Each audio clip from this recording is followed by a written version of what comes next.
Target acquired. Eagle 1, first strike. You have permission to engage the target.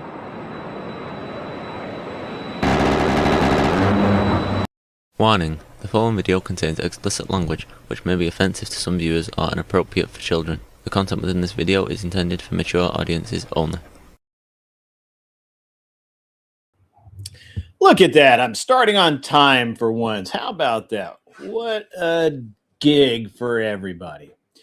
Welcome in, welcome in, welcome in. And if you haven't got in here yet, you should get in here because we're going to talk some stuff.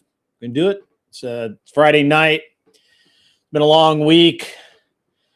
Had to be nice to some people I didn't really want to be nice to. That's okay. It happens. Got a lot of stuff going on. We got a lot of things to talk about.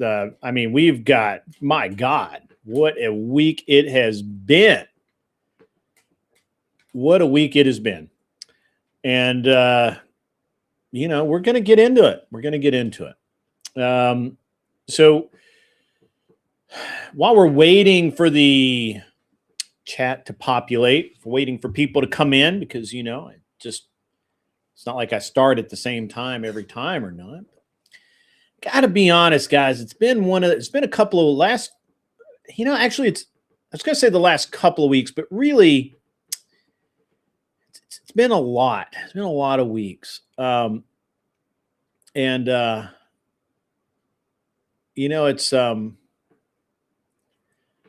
don't know. Pardon me.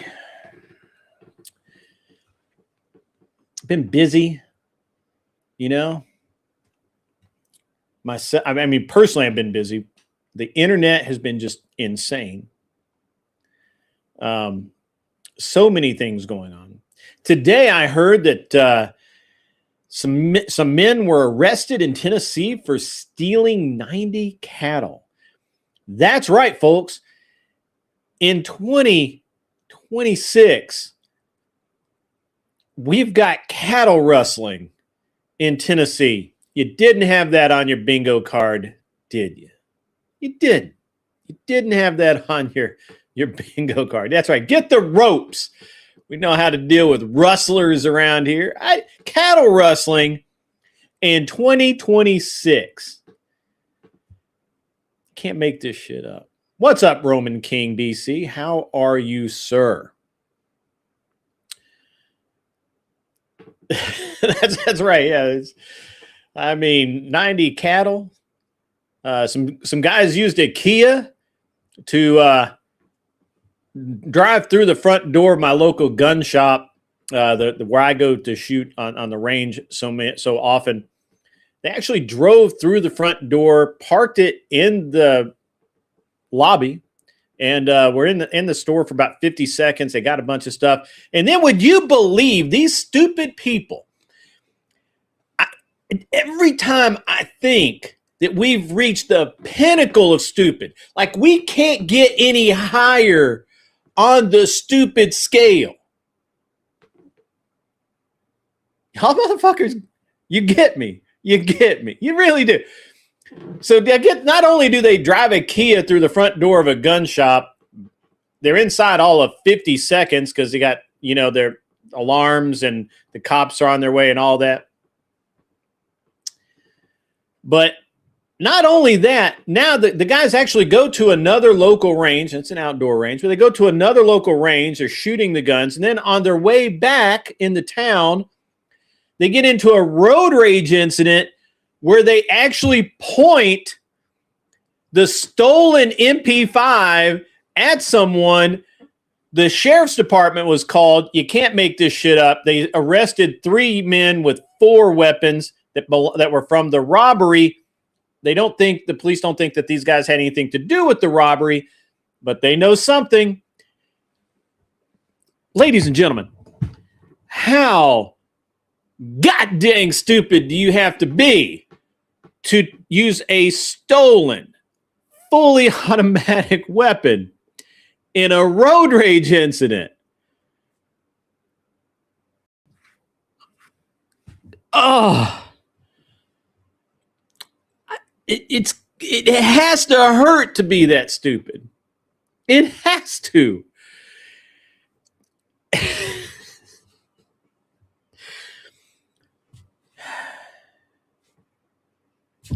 Cattle rustling, drive-bys in rural Tennessee. I mean, they're lucky they didn't get shot, honestly. So just crazy. Just crazy. And we haven't even gotten into Candace Owens, the latest nonsense about Candace and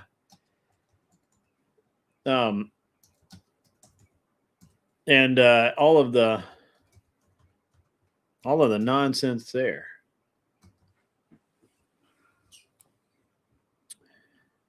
Now, local ignorance, most likely. Yeah, maybe. I don't know. What's up, Steel Man? What is up, sir? How are you? Good to see you. But it's really crazy out there these days, right? Like it's just, you can't make it up. I mean, you wish you could, but you can't. You just can't.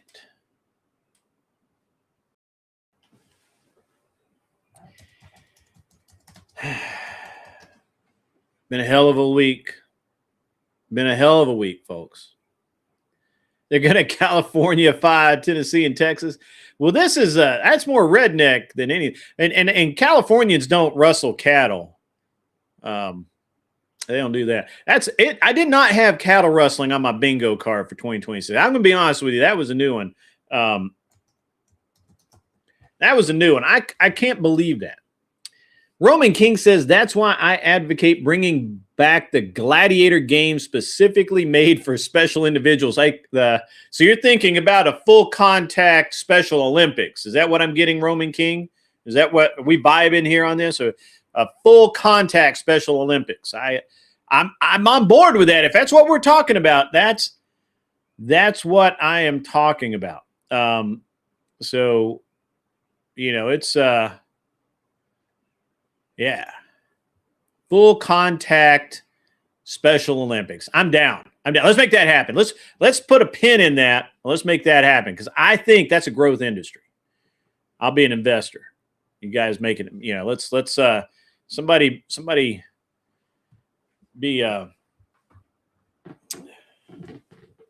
get on that.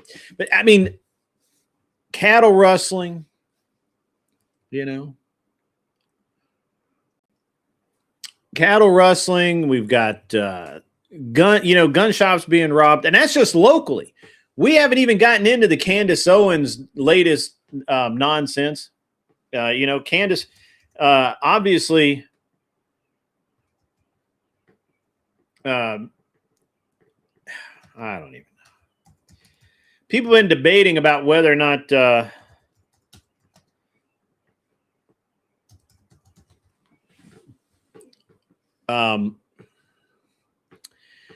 people have been debating quite a bit whether or not she's going to get sued, whether or not, you've got, well, I mean, she's getting sued. She's got a lot of lawsuits against her right now, right? Like that's pretty crazy. You've got, Erica Kirk is lurking somewhere, right? And apparently, apparently Erica doesn't like that Bride of Charlie shit. So there you go. 130 head was stolen from one ranch. Damn, son. Damn. Cattle rustling. That's new. You got me. Man, it's just crazy. It's just constantly crazy.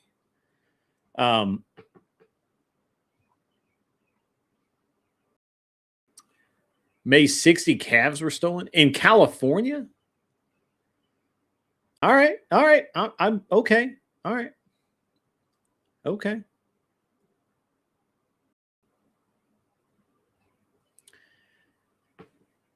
All right. I get it. Maybe I'm just, maybe I just don't think of people stealing cows anymore. That's crazy. What's up, Void Ace? How are you? Voide says, hello and good night to you, sir.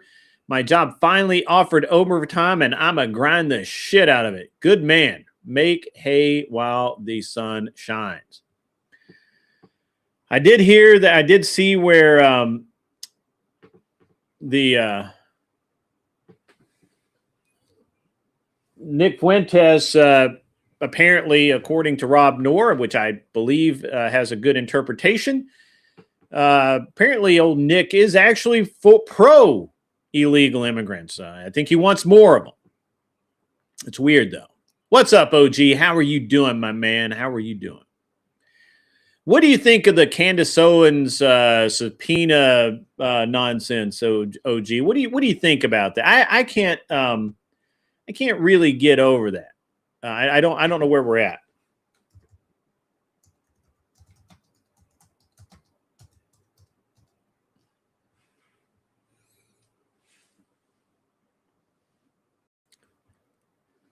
I'm glad that you're great.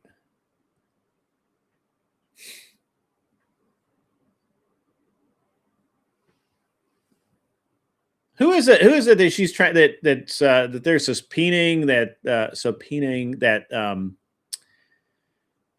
is likely to get old Candace in trouble more and more? It's not Blake Lively. It's somebody else. What's up, Abe? Abe Dinkus. How old the heck are you, my man? How the heck are you?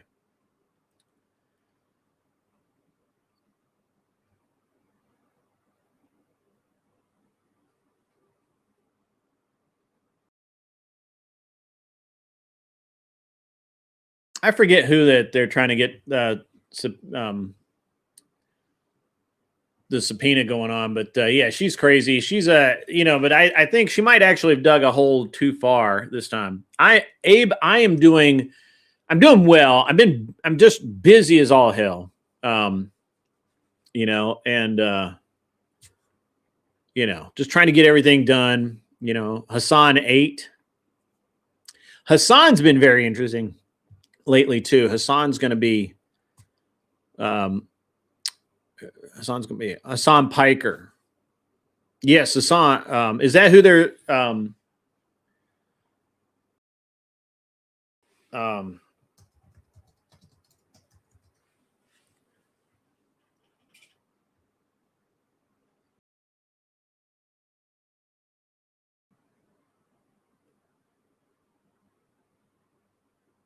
I'm not sure how that works out. Somebody help me out with that. I haven't followed the Candace Owens news other than I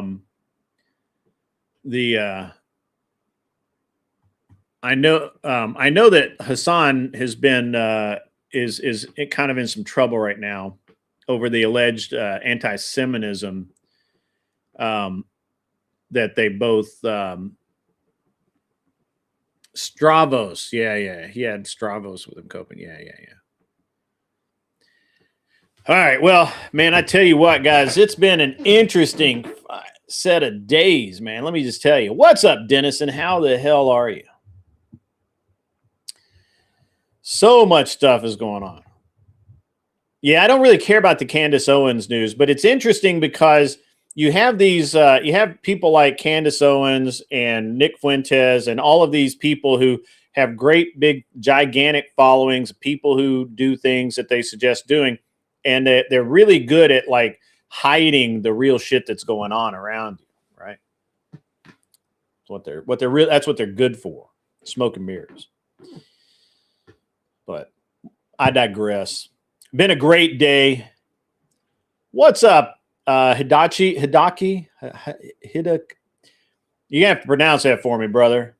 Hidakachi. You're going to have to pronounce that for me, brother, so I can understand it. But you're from Southern California. Good to see you, sir. What's up, Straight Jacket 18? Good to see you. I don't know who you are, but give me a hint. Maybe I know you. Got a lot of stuff going on tonight, guys. It's going to be great. It's going to be great. It is a chill stream, so we are going to chill. I am going to actually have some people up shortly. We can have some good conversations. We had a great conversation the other night. What?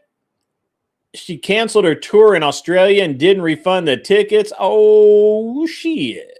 Damn, son, that is bad. That is really bad. That is not good news for Miss Owens. If I did that, I'd be in jail. Yep, I would. Yeah. Well, again, while I'm waiting for the chat to fill up and for people to file on in, and go tell a buddy and bring a friend. Tell them get over here. But it's interesting.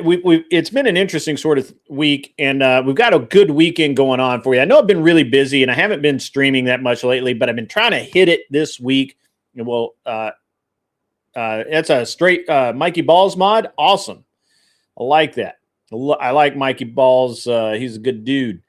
Anyway, so it's been busy. I'm sorry. We were supposed to do an interview. Bro, anytime, bro. Oh, no shit. Deleted your channel? What the hell? Oh, we got to get you up here to talk about that. Can you come up? Can you come up? I want to hear about that. I want to hear what happened. I mean, don't get my channel taken down, but I'd like to hear what happened. So it's been a hell, I've been really busy. I kind of got a little bit of breathing room here. It's been raining a lot, so I can't fly very much. And I've been shooting a lot, but that's okay. I'm supposed to be in Nebraska right now shooting a match, but my son has regionals in sporting clays, trap and skeet. So that's what I'm doing this weekend. It's been rad so far. It's been cool. We'll talk about that. But let's talk about what's coming up. And what's coming up is really cool. Obviously, tomorrow night I'll do the same show that I do tonight, just as cool or better. Okay. Okay, straight jacket. That's cool. You self-deleted. I got it. There is something like a demonetization thing going on lately. I've noticed that on YouTube. Hopefully they don't pay any attention to little old me. All right. So anyway, tomorrow night we're going to chill again. I don't have time enough to do a bunch of research and deep topics and really talk about a bunch of cool shit. So it'll be another chill stream. I don't know what we're going to do. I'd like to do a show tomorrow night like we did Wednesday night, where we had the dudes on talking about female name stereotypes.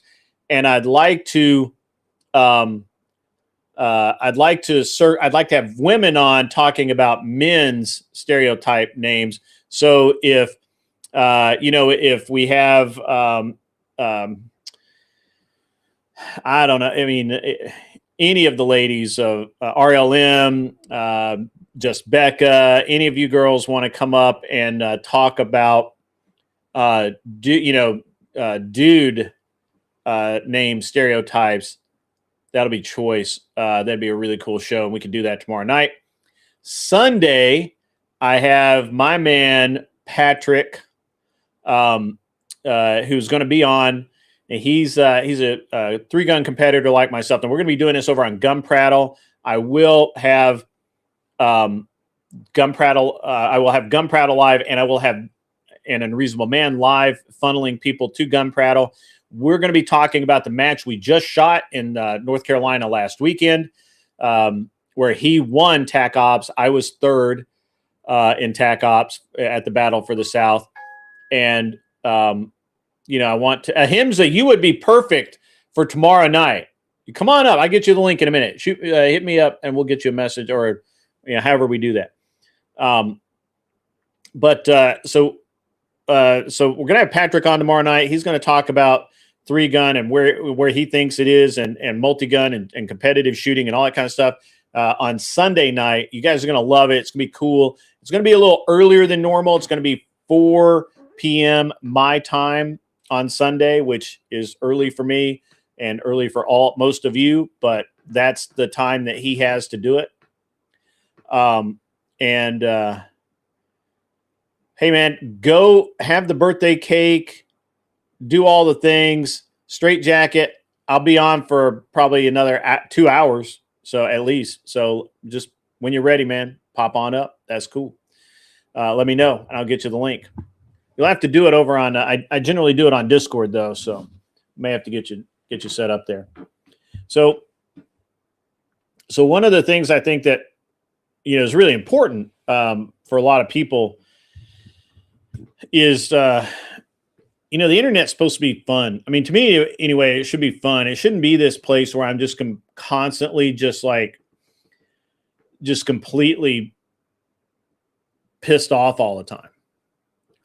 And it's really been annoying lately that it's kind of seemed like that. Right. And, I'm really, really happy to kind of chill out. I've had a great week. It's been awesome. And, I'm happy to be here. I'm happy to get my shit together, be able to do my show, all of it. Himza, like I said, you're welcome to come up and we can talk about a couple of nights from now. Also, the debate show in Dallas, the live show is it's looking really, really good, and we'll see what's up. The function of the internet is to misdirect and make people angry at things other than what they should really be mad about. You're not wrong about that. What's the Discord link? I got you, bro. I got you. Give me one sec.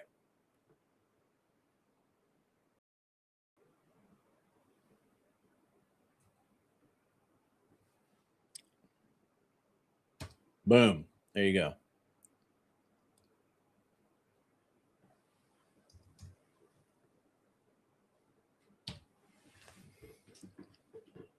Hey, Jess is in the house. Jess, you need to come up and you need to be one of the female panelists when we do male names. We do male stereo, because you were here the other night when we were talking about female name stereotypes.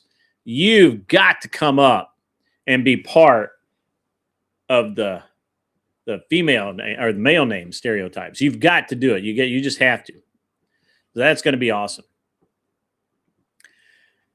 I mean, we got to do it. It's fair is fair, right? Fair is fair.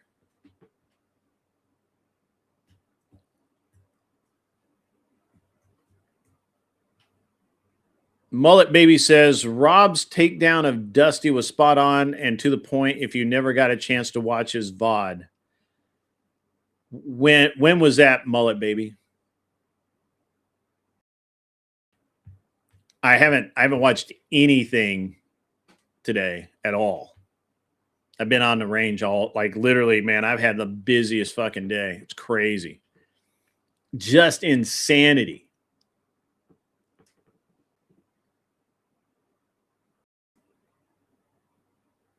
Oh, gee, you're still at war? What's up, System Crash? How are you, my man? How are you? When you were live with Dusty the same night. Oh, I don't know. What was it? I'll have to figure that out. I'll have to go back and look at it, Mullet Baby. Practice equality. I mean, to some degree. If fair is fair. I believe I'm a fair person. I'm a fair man. So.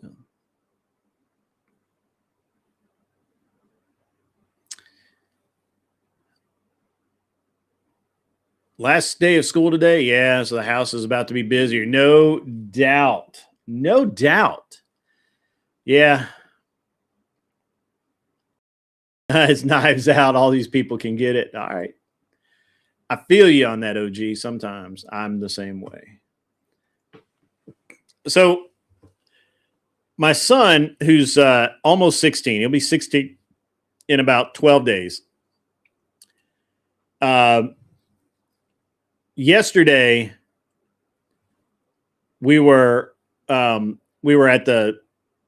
skeet in regionals, and there was a very, very attractive young lady, cute, shooting with them, right? So it's it's not like all his people. I mean, it's regionals, so there are all these people there. And it's very, very cute little girl was shooting with his squad, and she went out of her way to talk to him, and he didn't know what to do. He was just lost. and it was very funny. It was very cute, and it was hilarious. He was totally clueless, totally clueless. And I had a good time with that. I thought it was funny. That chick was totally flirting with him, and he's just off in space. He has no idea. So then I drop him off.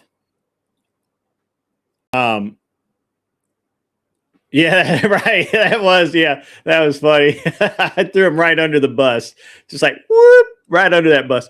So then, no, but it gets better. So then he goes to this. So I think I told you guys that one of his fellow scouts passed away last week, and he this young man, 17 years old, passed away, lost control of his vehicle, and apparently hit a tree. And he passed away. And he's one of my son's scout mates. And so my son and his troop went down for the celebration of life. And there's a tradition of setting 3 fires, and they were there to watch the fires for several hours. And while my son was there, there was another cute, and this is after shooting yesterday. So I drop him off there. I go home. I come home, and I come back and pick him up. Yeah, well, I pick him up at church, and where he got dropped off, and bring him home. And I don't think anything about it. He's saying he seems fine. Everything's great. And he goes, I get up this morning, and we head to the range, and I get to the range, and I see someone else who's in his some of our friends that are also in his scout troop, and they're like, I have to tell you, I'm really proud of your son last night. And I'm like, what'd he do? And he's like, well, there's this cute girl, and she just talked to my son for hours, and just really, going out of her way to talk to my son. And I'm like, well, did he get a phone number or something? And they're like, yeah, they finally get. So one day, 2 girls, almost identical. One's taller than the other. One's taller, one's shorter. Slender, brown hair, long brown hair, but all that. So both, one definitely goes to a Christian school. The other one, I think, goes to a Christian school. And my son's just totally clueless. So he did get her number, and I'm like, well, what are you going to do with that? Are you going to? And so they're texting back and forth right now. So cute. It's so cute. It's very hilarious. But yes, thank you for the prayers for the family. Yeah, I knew that kid. That kid was a great kid, and it's a tragedy for his family, for sure. And it's an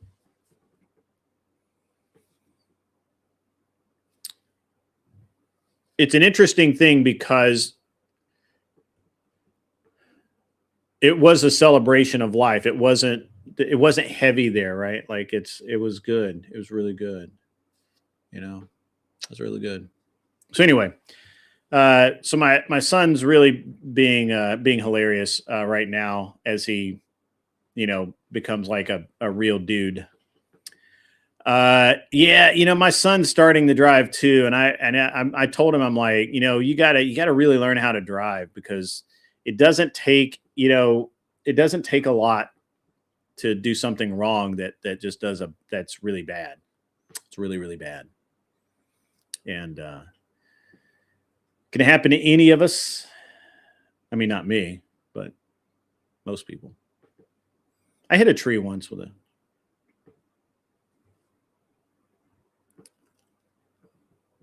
I should ask Ryan Mullally on for God. Yeah, absolutely. I should do that. Yeah, that'd be really cool. Because a lot of the people that talk about, a lot of lawyers that talk about 2A they're just weird about it. He debated Pisco earlier. I mean, that's normal though. I mean, him and Rob and Pisco just kind of go at each other all the time. So OG and Ahimsa are kind of kind of going at each other. You end up climbing a tree with your Chrysler. That's interesting. Yeah, it's not a deadly weapon, right? But it is. It is. So what's with, so can somebody in a few words explain to me why our man Nick Fuentes, who's supposed to be conservative and, you know, pro-America and all this other nonsense, and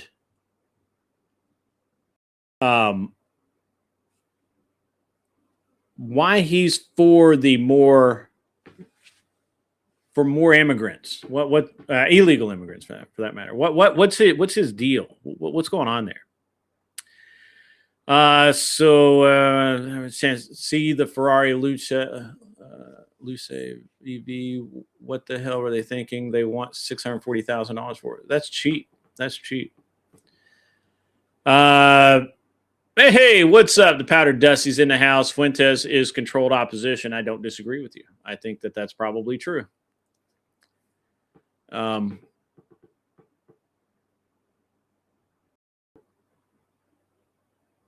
OG always squabbling with the women. That's probably true. He is actually always squabbling. You don't know what I think, Nick Fuentes. I mean, I've kept my opinion about Nick Fuentes to myself. You know, he was actually, so back when he was banned and he was radioactive, where you could not even say the name Nick Fuentes on YouTube without getting your channel taken down. I actually referred to Nick Fuentes as Nick Fritos. He was going to come on the show. And I said no. I'm like, I disagree fundamentally with most of what that dude says. So that's what's up. I don't, you know, Ferrari is Ferrari. I mean, I could have do a whole show on Ferrari, and then they would ban me from ever buying one again. So you've planned several celebration of life events for families past. I don't think they provide the same level of closure as a traditional funeral wake would. It's almost avoiding reality. I think that if you're in a very, very spiritual, religious family, it does. I think if you're not, it does not. And I think that, so I was there yesterday when I dropped my son off, and I spoke to the family who I know. And, you know, I spoke to the older brother of the son that passed, and he was like, "Hey man, really glad you could come. Really, really happy that you're here." And you could tell that in some ways he was still grieving, but he was okay, you know. And the same thing with the father. The father was okay, but you could tell that he was still, you know, it's going to be tight for a little while, right? And then I didn't talk to the mom. No. Ferrari do be like that. Don't get yourself blacklisted. Yeah, that's right. That's right. A document called the NCRI, National Contagion Research Institute, released a report on Fuentes demographics entitled "Foreign Bot Campaign to Subvert MAGA Influence." That's probably true.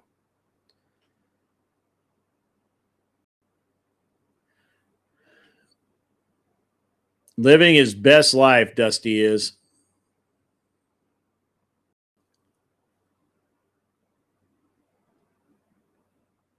Yeah.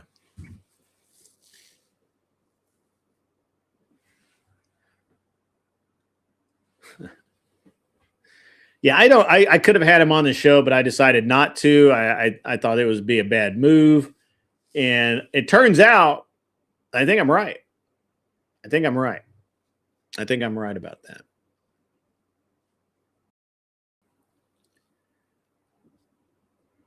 Already blacklisted for talking about them and not glazing. I don't glaze anybody. I barely glaze myself. Thank you very much. Happy Friday. Happy Friday to you all. What's up, effing epic? Good to see all of you. Dusty, I was trying to make sense out of your show last night But to be honest with you, I kind of lost the plot. I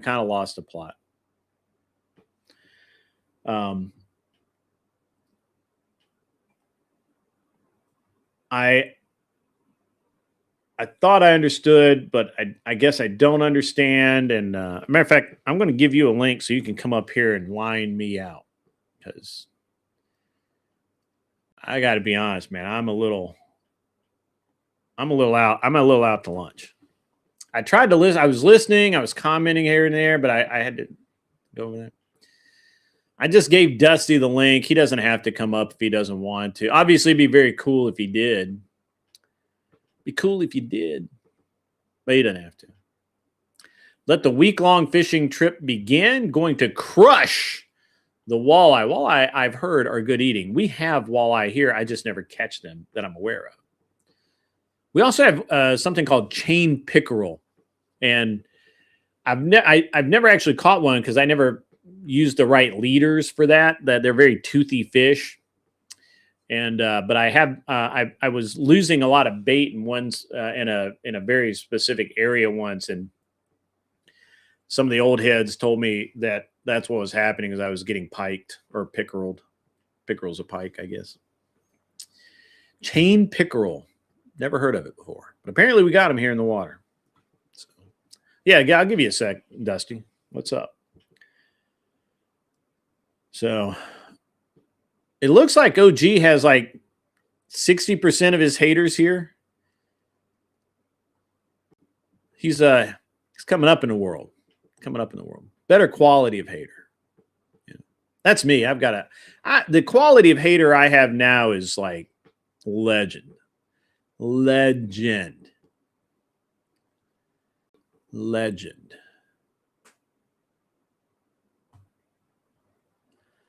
The pro-immigration right-wing influencer, all Islam. Ooh. Yeah, we have catfish in Tennessee for sure. Point at Israel, perfect cover. I mean, that's I mean,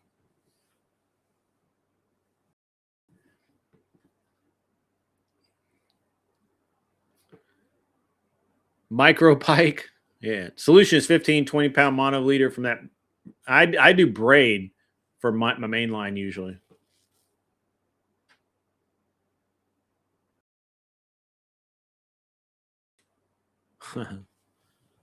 You got people posting your info in chat? Damn, son. In my chat?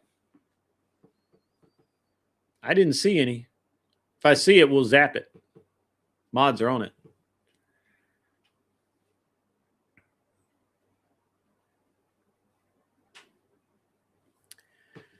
Oh, man. Cattle rustling in Tennessee, and that's just crazy, man. That's just nuts. That's just nuts. Oh, other chats, but it might happen. All right. Well, fair enough.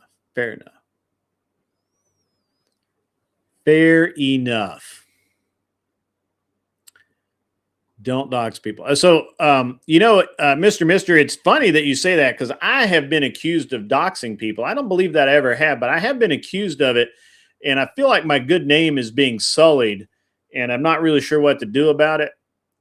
But I feel like I need to do something, because my good name is being sullied, sir. There's a sully right here. The good name of grifters. Yeah, the good name of me is being sullied. By the way, I've not grifted at all tonight, so let me do that. Send me some money, or don't. You're cool. Or send me some money just to make him mad.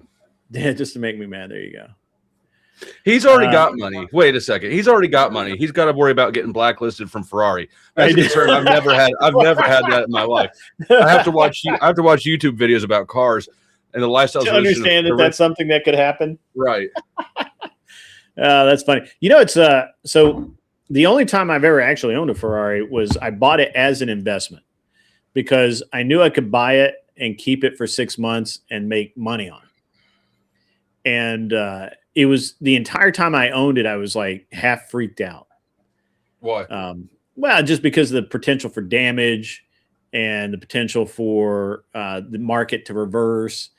And I didn't really, I mean, the car, it was a great car. I'm not saying I didn't like the car, but it wasn't a car that I would have picked for me. Mm-hmm. So I was like, it's cool. It's not that cool. And, You can. but hey, I sold it. I made my money and I moved on. And I really don't care. You know, it's like all good. It's all good. So I imagine it's sort of like owning it. Like I bought a Desert Eagle 50 cal. yeah. And that's one of those things that once you shoot it and once you let your friend shoot it, then it just sits there. Yeah. Right. Yeah. Well, it's Now, I mean,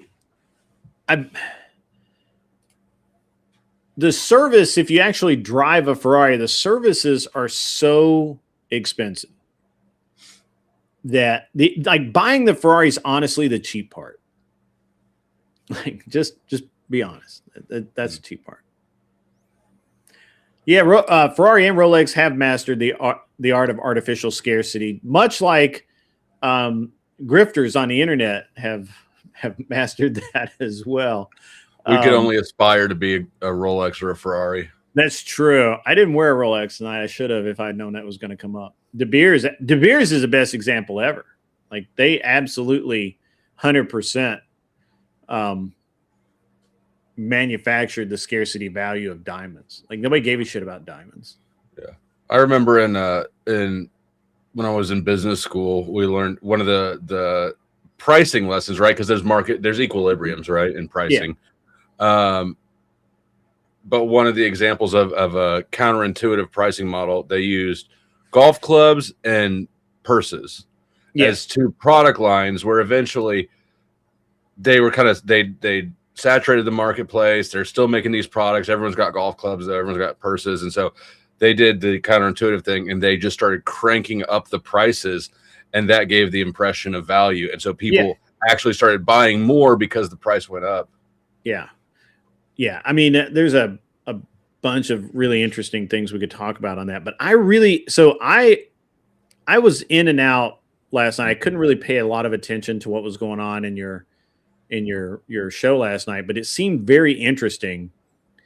Let me see if I have the gist of it down. Okay. The gist of it was that Andrew came and asked you for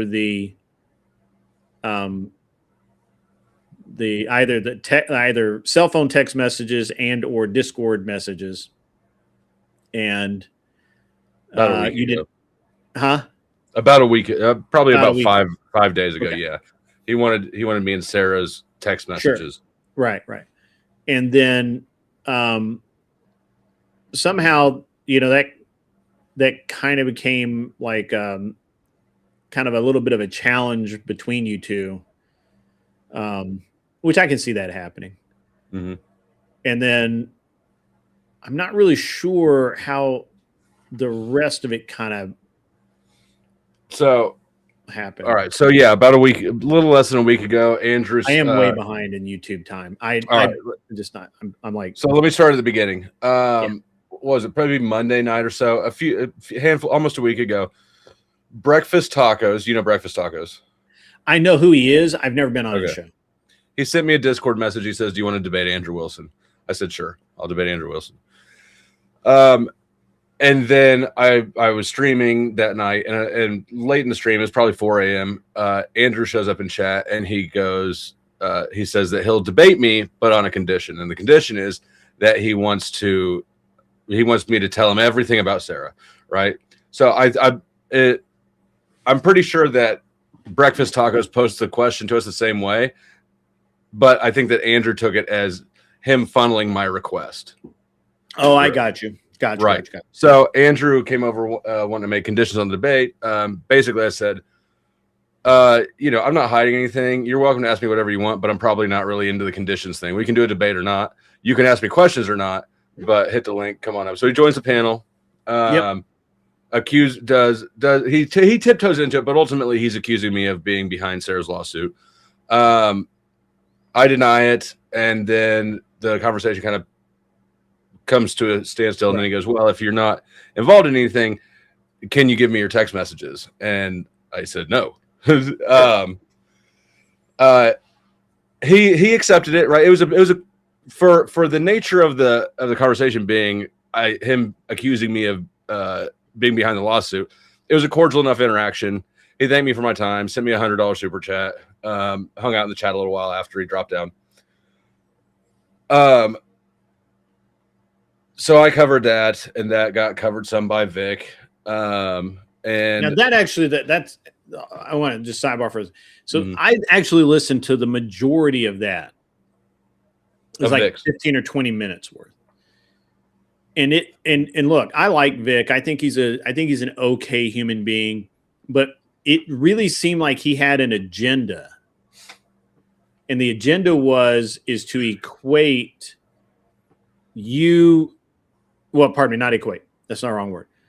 To identify that you don't like Andrew and that's why you wouldn't give up the messages, rather than just you're not a piece of shit and so you're not going to give up the messages, right? Like Correct. If you ask me, and you know,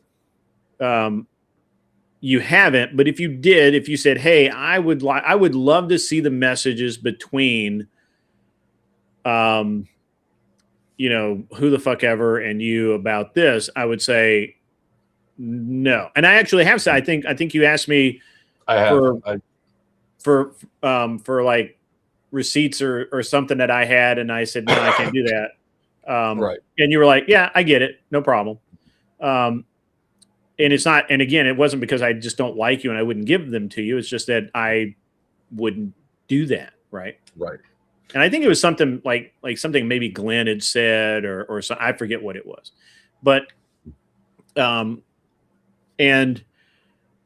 he was using my DMs that somehow found their way into your hands. I mean, I know exactly how they got there, but, and me allowing you to use those because I was being lied about, I was being misrepresented, I was being, you know, things, just shit was being made up out of thin air. And so they were, and what I heard Vic saying was that because you leaked those, why wouldn't you give Andrew the DMs? Well, and I found this very interesting because it's immediately obvious to me that these are two entirely different things. Thank you. You didn't leak anything. I gave you, well, you came to me and said, hey, this is what is being said. What, you know, you gave me the DMs in response to, because they could demonstrate that what Easy was saying about you was a lie. Right. Yeah. Right. I was asked, hey, is this true? I said, no, it's not. And I can prove it. And then I said, there you go. Right. Like you can't, like this is where and this is the only real circumstances I've ever all right. So, and I did the same exact thing with Jess. What's her name? Jess White. Jess White. Thank you. When Jess White was lying about me, and I said, I can prove that I'm not lying. I sent you the DMs because that, and to me, that's the way to do it, right? Like if somebody is saying something and they're lying and I have the proof that they're lying, I'm not going to send it to them. I'm not going to post it myself. I'm going to send it to a third party who can kind of vet it and see if it's been manipulated or anything like that. I'm not going to, I mean, I think that's the way to do it. Maybe I'm wrong. Personally, I believe that at that point, you can handle it however you want, right? Because the dynamics there, if I say, you know, Grid asked me for dick pics and you didn't ask me for dick pics and it's demonstrable, then you have every right to do whatever you want. Right, to do whatever you want to demonstrate that I'm full of shit. Otherwise, you're basically assisting me in lying about you. Right. Yeah. I can go with it. So, but I don't see how that correlates to you not wanting to give Andrew the DMs between you and Sarah, even though you have a problem with Sarah, and Sarah's probably said some shit about you that's not true at this point. And you probably have a motivation to do so, but it's irrelevant because obviously if you give them that to Andrew, that probably doesn't help you, and there's no reason for you to do so right at this point. Right. Yeah. So let me back up a little bit. What I told Andrew, and this is still my point, right? It's never changed. I don't leak personal text messages. The caveat is, like you said, if somebody's lying about me and I can demonstrate that they're lying with text messages. But I don't give out text messages. I called it ethics. And the principle is simple, right? I want people to be able to communicate with me and trust that I'm not going to turn on them and start leaking things, right? I want to reward good behavior. I want to punish bad behavior. That's how you interact with people. Right. Vic, when he was reviewing that exchange, took big issue with me using the word ethics or saying that it was against my morals to give out messages. And he used the speakeasy example to demonstrate. He's like, I can prove it because he didn't have any issue leaking speakeasy and grids messages. Of course not. That's not my confidentiality, right? It has nothing to do with me.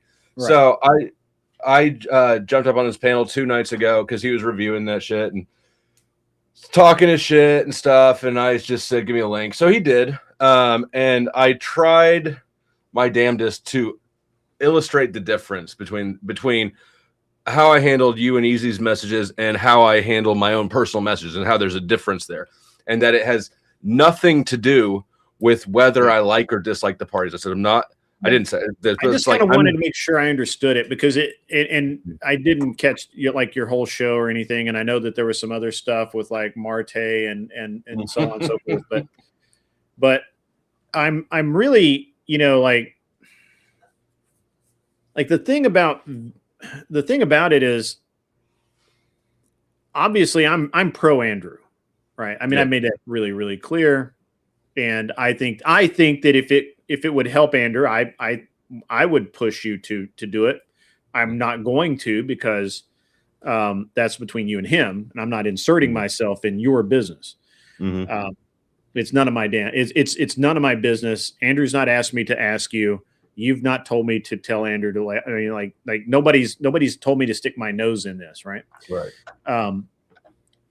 But it's just interesting to me. Kind of all of this the way this is going, right? Like, and I understand being like pro your guy, but for me, I do have morals, and I do have scruples, and I do have ethics, and I do have all of those systems in place that, for me, well, I mean, you were very well aware of my reaction about you giving or not giving the DMs to Andrew. I think Andrew asked for them because they could help him. He didn't. I don't know that he expected you to give them to him. I think it would have been a nice bonus to him if you had. Mm-hmm. Beyond that, I don't think he's mad about it. I could ask him, but I don't know that it's worth asking him about it. I feel like Andrew and we've talked about it twice now, and I feel like, I feel like we understand where each other are at. I don't know if he expected it or not. I don't fault him for asking. I do think that I feel like I would ask. I feel like I would ask. I feel like I would, if it were like, like back during the Jess White thing, if somebody if I had known somebody where, where Jess White had some communication with somebody, and she was, trying to, she spent 40 hours, trying to make my life hell. I think I would have probably have said, hey, do you have something here that shows why the fuck she's doing this, or, what the fuck the problem is? I probably would have asked for it. I don't know that I would have expected to get it. Yeah. Well, and I told him that there's nothing there that would be useful. And I mean, ultimately I stand by that. It'd be, if he got him, it'd be a big nothing burger. I get that he wants to rummage. I think it's interesting the way that he approached it, that he's basically freely indulging his conspiracy theories. Because I said, why do you think, and this is what I asked him on Emmett's 2 nights ago. Yeah. I said, what is it that you think that you are so insistent that I'm behind this? And it was basically just vibe. It just has a gut feeling. So I look, I'm not going to put words in his mouth. I'm not going to really like go over the top or anything, but here's my point of view on it. I think Andrew really does believe that somebody kind of pushed Sarah over the edge to file the lawsuit. Now, my personal opinion is that's the Thorpes. I think, I mean, I literally heard Grace talking about, you know, that Sarah had such a good case and all of this, and that she should sue. And I think Andrew's heard that. I think, you know, I mean, obviously the footage could have been scrubbed by now, but I think he probably has it. You know, like But regardless, I would never have thought, I would never have put that on you. I just don't see you doing that. You're too anti I don't like courts. court. Yeah, that's the right word. You're too anti-court. You're just not. You would be like, hold them up for some green mail or something. But I don't think that you would be like you know, this is it. So there's two. So my response to that is two things. First of all, why does anybody believe that anybody else is behind it? Why do I believe it? Yes. I just have I have the observation that I didn't see Sarah talking about it until after the Thorpes were making a big deal about it, and knowing that the Thorpes had just sued Destiny and were talking, and basically every time you turn around, they were talking about suing somebody for something. Yeah. So the Thorpes are litigious, but sure. So is Sarah. But it also, but I didn't know at the time, and I do now. Apparently, Sarah sued multiple people or whatever over time, and she can be apparently litigious. I don't know that. That's what I am. And guys, I hate saying this out loud because it's kind of like rumor spreading, and I fucking hate that. But people have come forward with some proof that's happened. And as a matter of fact, I think were you reviewing it, or was it ABG? I pulled up the active case against Sarah on Maryland Judiciary Case Search. But if you look up her name, there's 1, 2, 3, 4, 5, 6 filings there. And I think somebody else had done that, and they told, and I was aware of it, but again, I think Andrew made the point that was family court. It's not the same as you know, lawsuits and stuff like that. So I mean, look, I'm putting myself back on the sidelines and saying, look, I don't know what's going on. I believe that Andrew's going to win this. I believe that Andrew's right in what he has kind of attempted to do. I don't think would I have done it quite the same way? Probably not. That's irrelevant. I'm not Andrew. You know, that's where I'm at. The other thing is that hypothetically, if you just play out the hypotheticals, man, let's entertain. Okay. So hypothetically, let's say that the Thorpes and I were both all for it, encouraging her, putting the idea in her head. I don't think that you would. I mean, I know. I want to make clear that I just don't believe that you would, just because you are not litigious. You would. I mean, you haven't even gotten your damn firearms back. I need to do that. But hypothetically, let's just say all of his suspicions are accurate. So what? I mean, it just what goes. He can't do his damn thing about it. I don't know that it helps his case. I mean, I've said this before. I think Andrew's best case is that, no matter what is said, no matter what else is said, it just doesn't rise to the level of defamation. I understand that she was no longer offered the job that she had been offered prior to what had happened. I understand most of the salient points. I just don't think that I don't see where Andrew has a whole lot to deal with. But I also understand, if it were me, I'm not saying that Andrew's doing this. I'm saying if it were me, I would cover every fucking base. I would want every scrap of evidence. And I've been sued many times. I've been sued I've been sued by people who actually had a legit claim against me, and I've been sued by people who were just fucking shitbags that didn't want to pay their damn bill. Right. And every single time I would prepare and prepare and prepare. And I would go in, and I only technically lost once. And that's because it was an $1,800 ticket basically versus spending 15 grand for 3 days in court, right? 5,000 a day is what a lawyer charges to go to court. And I'm like, fuck that. I'm not spending 3 days in court at $5 grand a day. Fuck you. I'll pay $1,800 all day long. And that's what I did. So, but I absolutely understand Andrew's like making sure that it's as tight as it possibly can, because you just never know what's going to happen. Right. And I get that he's being sued. I understand why he would want those text messages just for phishing reasons. But like I said, hypothetically, if all of his suspicions about me and the Thorpes are true, it doesn't matter. We're allowed to have opinions. We're allowed to talk to Sarah about her opinions.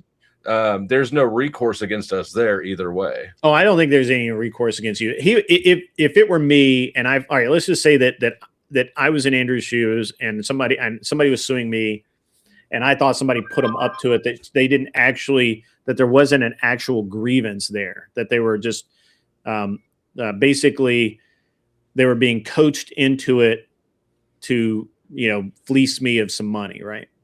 If that were the case. And I could prove that through text messages or through phone calls or through emails or whatever, that this person really didn't even give a shit about suing me, but they were told by somebody else that they would get this huge settlement and all of this money and so on and so forth. Then I would be like, I would, if I could prove that, I could just prove the motivation is, that it's in bad faith. Right. And it may not win, but it's a crack in the armor. You know what I mean? It's like, it's a nick in the case that I can say, okay, and if I whittle it down enough, then there's no case. That's how I would think. I'm not saying Andrew, look, I'm not Andrew Wilson. I don't represent Andrew Wilson. Andrew Wilson is Andrew Wilson, and he keeps his own counsel on this. So I don't know. So yeah.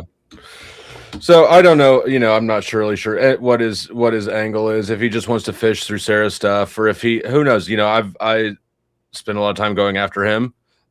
Maybe he just is enjoying pushing back, right, and turning the pressure on me. But it is what it is.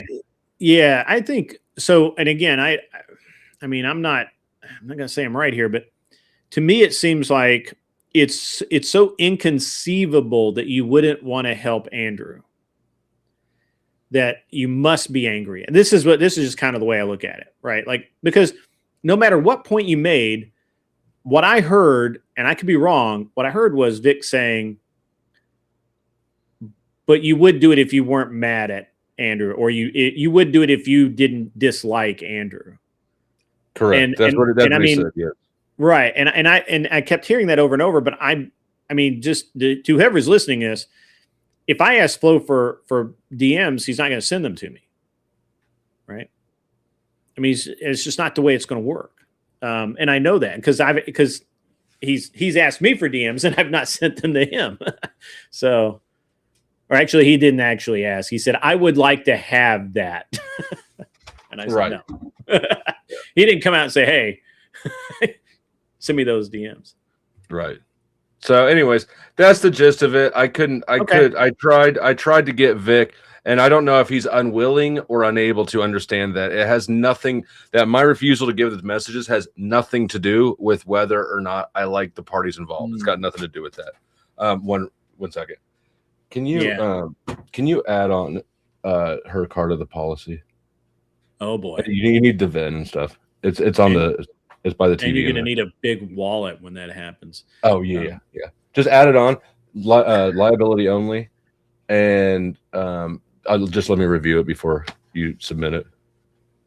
Okay. I think last time it asked me which. All right, he's muted down. Okay. Okay.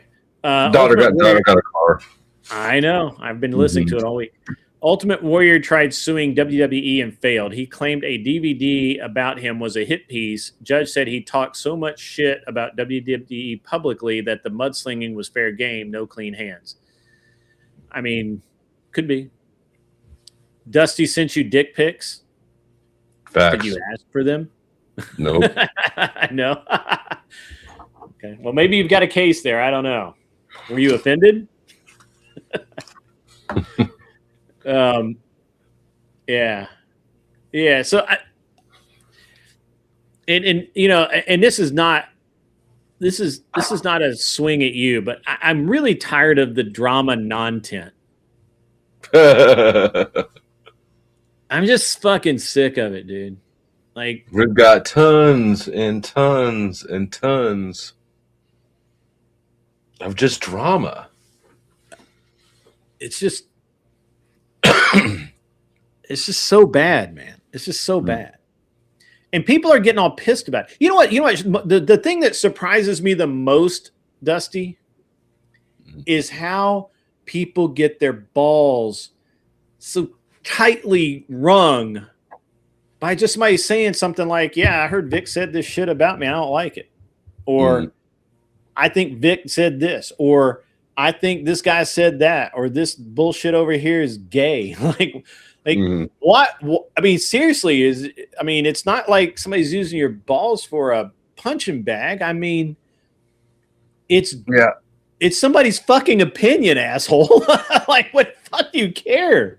You know, like, what the hell, man? I've never seen such a bunch of fucking pussies. Yeah. Vic is and I'm not talking about Vic specifically, by the way, guys. I'm talking about, it's like, this is an epidemic out there. Yeah, I moved it to Vic. You know what? You're gonna have to get less tan. I can't be sitting beside you looking this pale while you're off. I can't look, dude. Look at my arms, bro. I know. Grid Uno. So I got a shirt that fits now. I look all buff and shit. I don't have my pre-weight loss shirts. So people specifically, like, to that point, kind of. I know you weren't mentioning anybody specifically, but I'm going to take it to Vic. Vic is a bit of an anomaly because we don't agree on anything. However, when I go to Vic's, if he and I talk face to face, I feel like he interacts with me with a level of there's just integrity there. I feel like he's not trying to play little gotcha games, that we're actually communicating. And I do the same with him. We never see eye to eye on anything. But he is sensitive. And one thing that my conversation kind of brought to light for me, at least, is I think a big part of his issue with me is how we've done Marte. I heard you say that. That was like right before I tuned out. Yeah, I ended up having to go to bed. He thinks that I've been too mean to him. So during our discussion, I asked, Marte came up and I asked him this. Do you know if it's a Ford Fusion SSE? It'll say on the back of the car. Back of what? On the back of the car, it'll have a little model emblem on it.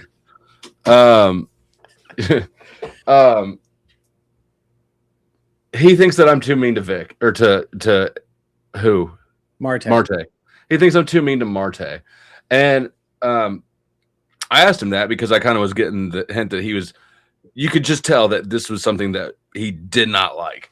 Right. Yeah. And so I said, do you think, and this was a sincere question and a sincere, response from me. I said, do you think I'm too mean to Marte? And he said, yes. I said, okay, I will take that into consideration. And I meant it. Mm-hmm. However, immediately after that stream, Marte just crushes every bit of headway Vic made for him. He shows up at Emmett's. He's making up shit in the chats. He's doing blah, blah, blah, blah, blah.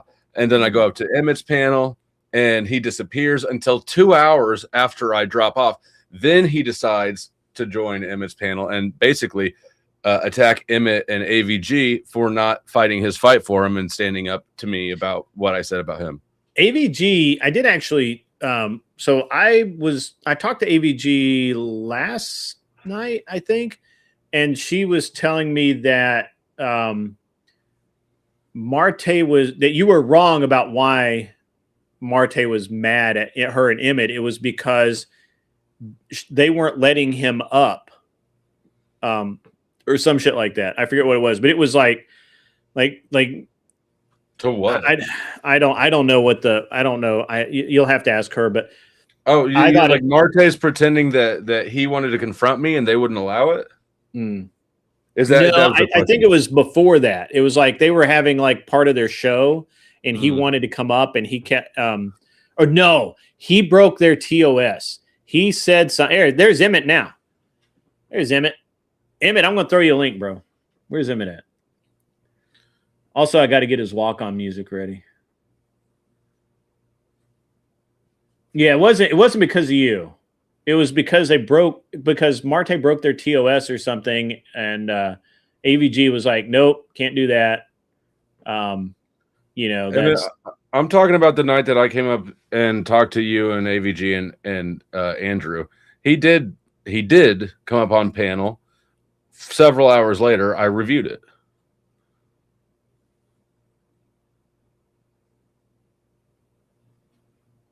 Yeah, Becca, not on my panel, on Emmett's. Marte's never been to my panel. He's been invited. He won't come. I'm blocked on his. I'm blocked in his StreamYard. I'm blocked in his chat. Okay. So yeah. Anyways, just I understand that Vic and Marte are friends. I have some respect for Vic standing up for his friends, and I was sincerely going to take it into consideration. Maybe I need to ease off on Marte. However, the more I'm constant. Every time I see Marte or his behavior, I'm constantly reminded what an absolute waste of life piece of shit he is, and I can't do it. That's pretty strong. Look, I mean it. And okay. Well, here, let me. I could spiel on, but let me not. Let me just. So, I mean, I get that, right? Like we all have a friend group where there's one person in the friend group that just kind of shits the bed all the time, and like you're like, God, man, why do we? He is the shit in the bed. That's not helping, but I mean, it's why is it that people just can't just be fucking grown-ups? Well, I mean, because he's not a grown-up. So I talked to Vic about it. But I mean, like here's the deal. So if you say something about me, if it actually hurts my feelings, I'm going to go to you and say, "Hey, dude, what the fuck? That's not cool." You and I will work it out. I don't need Mr. to do that for me. I don't need Becca to go to you for me. I don't need Becca to fight my fight. Right? I don't think anybody would. I wouldn't be scared of Becca if you sent her. I would maybe be a little concerned if you sent Mr. over. Yeah, right. Well, I'm just saying, but I wouldn't send them into your chat, or I wouldn't expect them to take. I mean, what? I just don't get it anymore. I just don't. I mean, it's like. I guess maybe my friends, maybe the people that I associate with, we play rough together. Hold on. I've got one for you. You're gonna like this. You are actually really gonna like it. Let me see. Make sure it's on this. Let me make sure it's on this computer, because if it's not, we got. I'll have to go find it. How many monitors do you have? You're really cranking your head all the way over. I've got one here, one there, and one there. Okay. I was just wondering. You really crank that neck. I know. I never use this one really. Here you go. So I'm gonna show you this, because this is legit one of my friends, and he lost a bet, and for a entire season, he had this going on. So.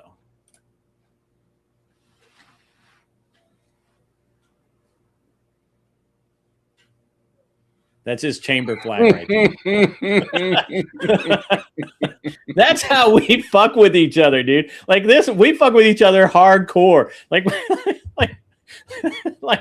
he's got, and I literally posted this on Facebook and said, "Look at that hand placement. Look at the control." He knows what he's doing with that thing. He knows what he's doing. He knows what he's doing. He knows his way around that thing.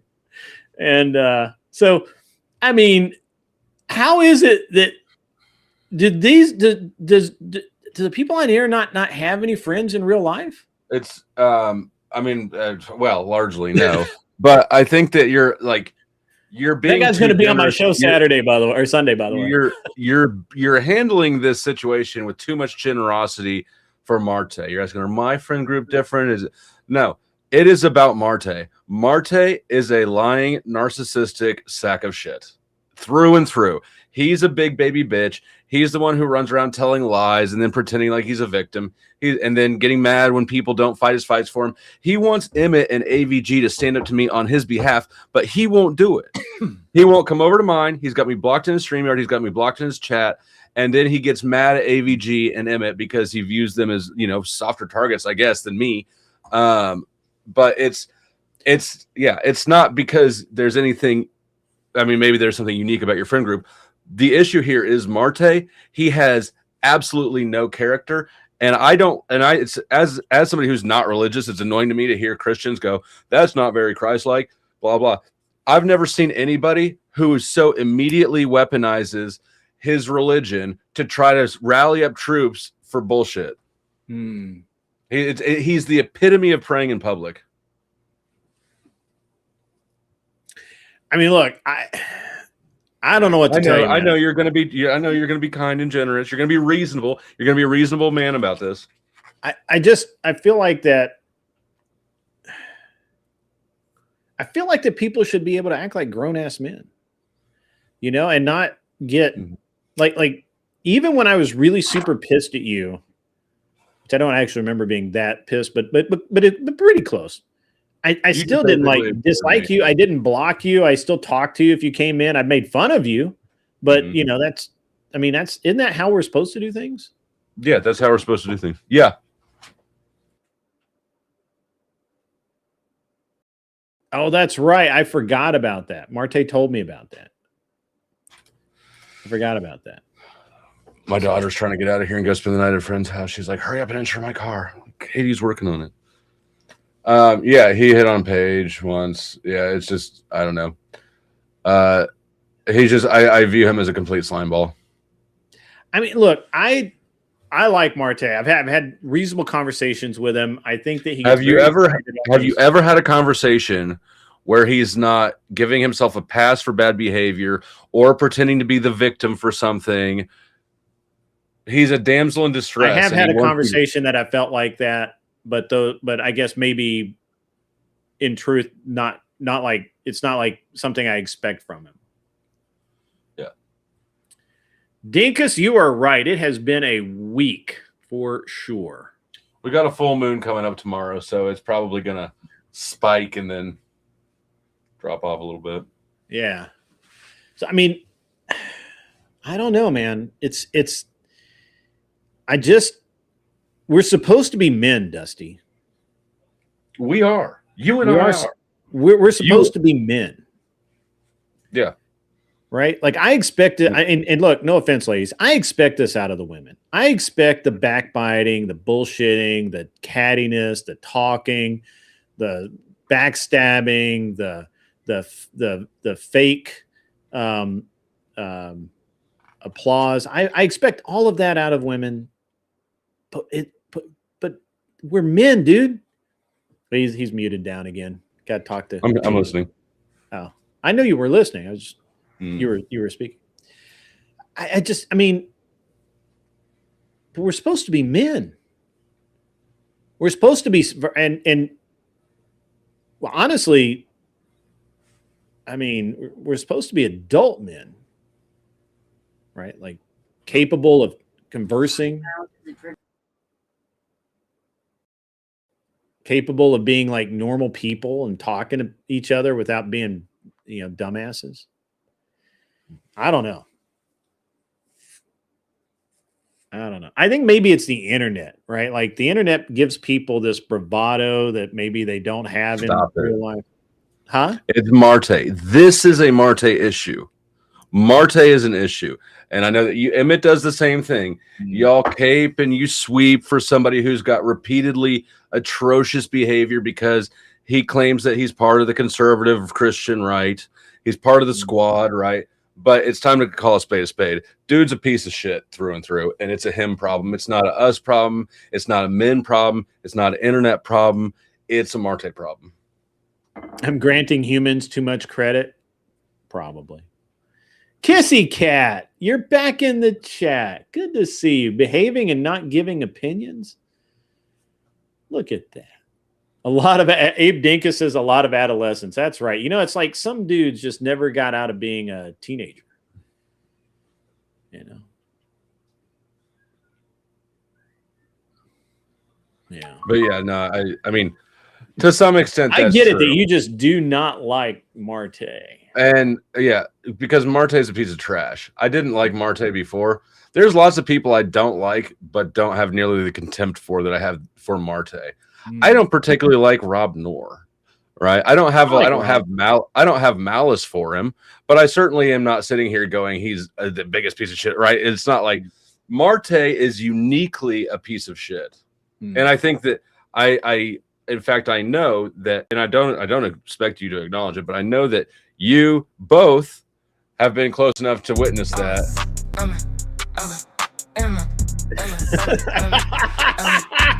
I told you I was going to have it ready. I told you. I saw it. What's up, Emmett? It's been a minute since you've been on my show. Yeah, it's been a little while. I almost Hey, good feel to see you slighted. both. Almost. Not really. Well, I haven't been in most shows for a while. It was very recently that I went on Dusty, and I'm here now. Yeah, you need more degeneracy for Emmett. His energy. Yeah. I'm fine. I'm way too tame for Emmett. Emmett needs to do battle. Way too No, tame for Emmett. I've been debating. I've been doing other little stuff. Just start. You coming to Dallas, Emmett? I believe so. Yes, I'm gonna Cool. be in Dallas this July. I think so. Yeah. Cool. We've got I have a great event going on again, just like in Nashville. Same, Yep. except Dusty will be there. You can meet Dusty in person. Well, he said that he was gonna try to convince me to go to degenerate places, but Did I? I That will sounds like politely something I would decline. I will politely. You know what? decline. The cool thing about degeneracy is it travels too. So That's right. I can bring him to you. Bring it with him. That's right. That's right. Where are you at on this Marte thing? Because I've heard is Powder Dusty talking about this, and I know all and I'm going to be on, and I could have misunderstood things. What my understanding is that Marte broke TOS on AVG's or your channel, and you guys would not let him back up for some. Well, no. I will explain this. I made I made a diss track on re-examination because he's a bitch and won't debate a topic with me. Which again, that's the whole point of the diss track, right? Call him a bitch. So Yeah. I made that, and they got an AI version of it, and he just uploaded it to his channel without permission or anything. It's just uploaded it. I didn't want to make a deal out of it. I don't care that much. But Daria felt a little bit slighted out of it and said that he was gonna get booted from the Discord when we share this kind of stuff. And if he removed it, he will be allowed back. But he got a little bit on his feelings for that, and decided to go a little bit on an attack yesterday. So where do I stand with Marte? I there's like a lot of grace that I have to give Marte simply because of my belief system. I don't think he is. I don't think he's like bad. Most of his positions are pretty simple, a little bit reasonable, not necessarily to the extent that I take them sometimes. I mean, like, I see, for example, right now that we are going into a phase in the culture where we say female, and it's just female equals bad. and I'm an ethicist, so I believe in virtue, and it's the virtue is what we all seek is for both men and women. So if you're a woman, it doesn't mean you're bad. You can do bad things, but it doesn't mean that you're bad simply because you're a woman. And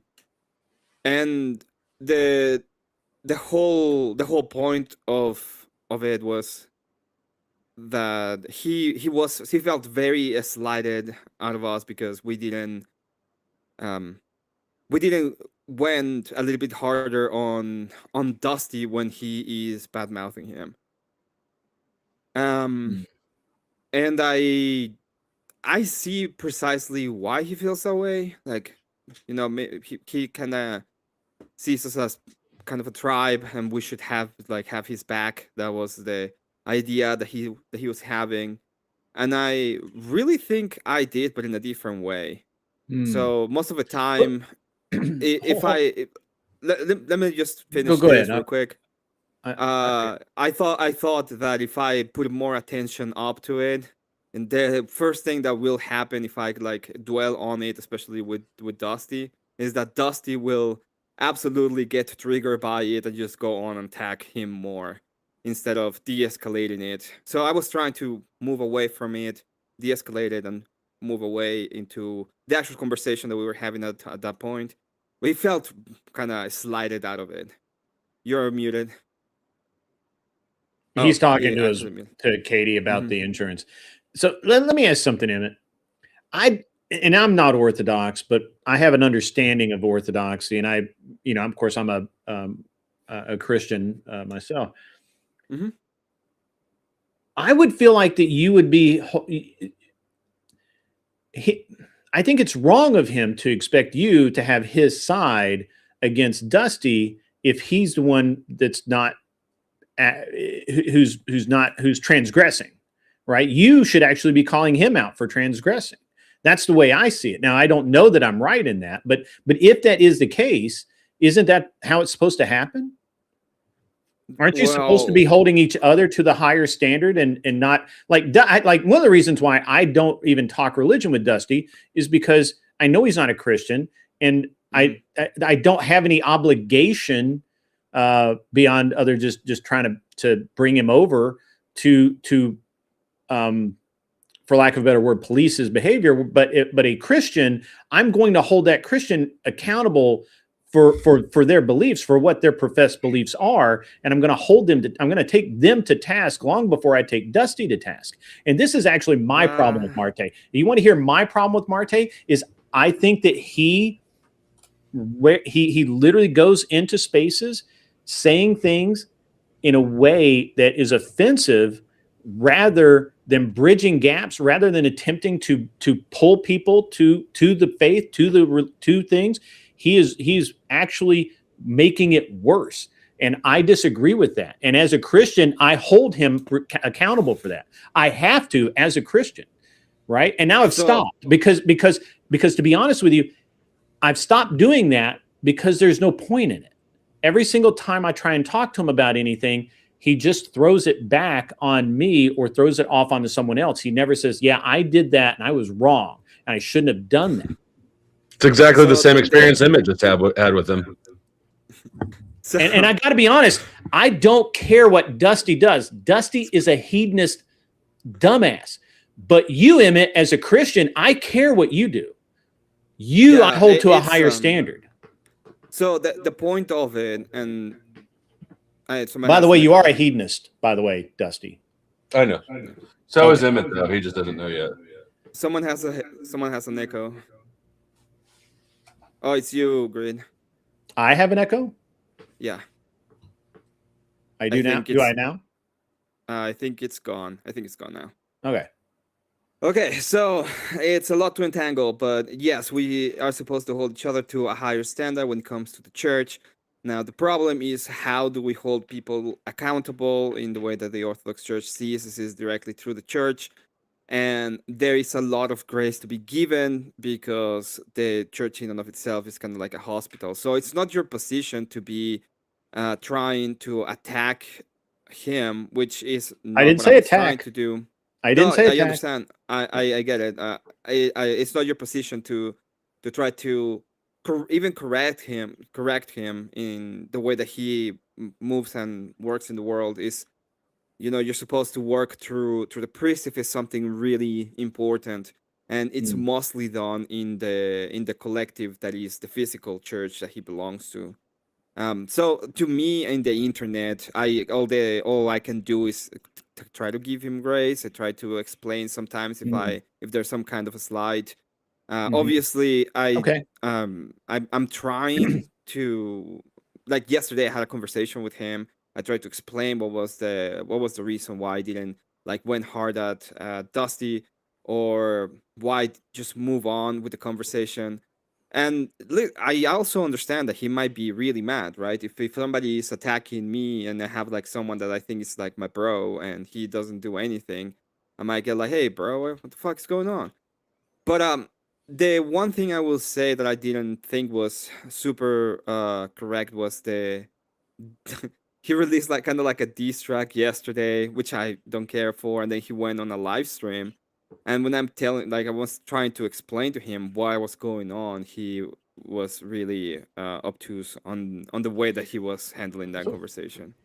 Okay, I will give you all of that in it because I like, and look, anytime you and I've had a problem, I've come to you and said, "Hey, Emmett, what's the deal?" And you and I've had a conversation, right? And it's been productive, right? What were you guys fighting over? I don't even remember, but it happened at least once. And yes, I did say let Dusty burn. If he's like, I've asked him, I've invited him over. He doesn't want to come over for cookies. He can burn. Sorry. Agree. But so Emmett, I agree with you. And I'm not saying that you have to call him out aggressively. I would not condone that anyway. Right. Like I think that that's bad form. But holding someone accountable and saying, "Hey, I saw what you did over there in this chat," and I'm just making some shit up here, right? Like hypothetically, if you saw me do something, that was very not Christian at all, and you came to me privately and said, "Hey, man, I kind of want to understand why you did this," right? Because to me, it looks like X. And if you and I had that conversation, then I think that that's the way it should happen, right? And if I refused to take responsibility for it, if I basically said, "Hey, you know what? Fuck you, Emmett. I do what I want, and you don't. You and I are not of the same religion. You and I are not of the same, or hey, this is the way that I see my mission." And who are you to correct me on it? If I said any of those things, I would fully expect you to say, "Okay, I tried, and now I've got to walk away." I'm not saying that you call them out and attack them and be dicks at all, right? I would say that you can hold people accountable without having to destroy them, right? Not me. And if you if you actually look at I don't think it's available anymore, which is fine. That is it's probably better.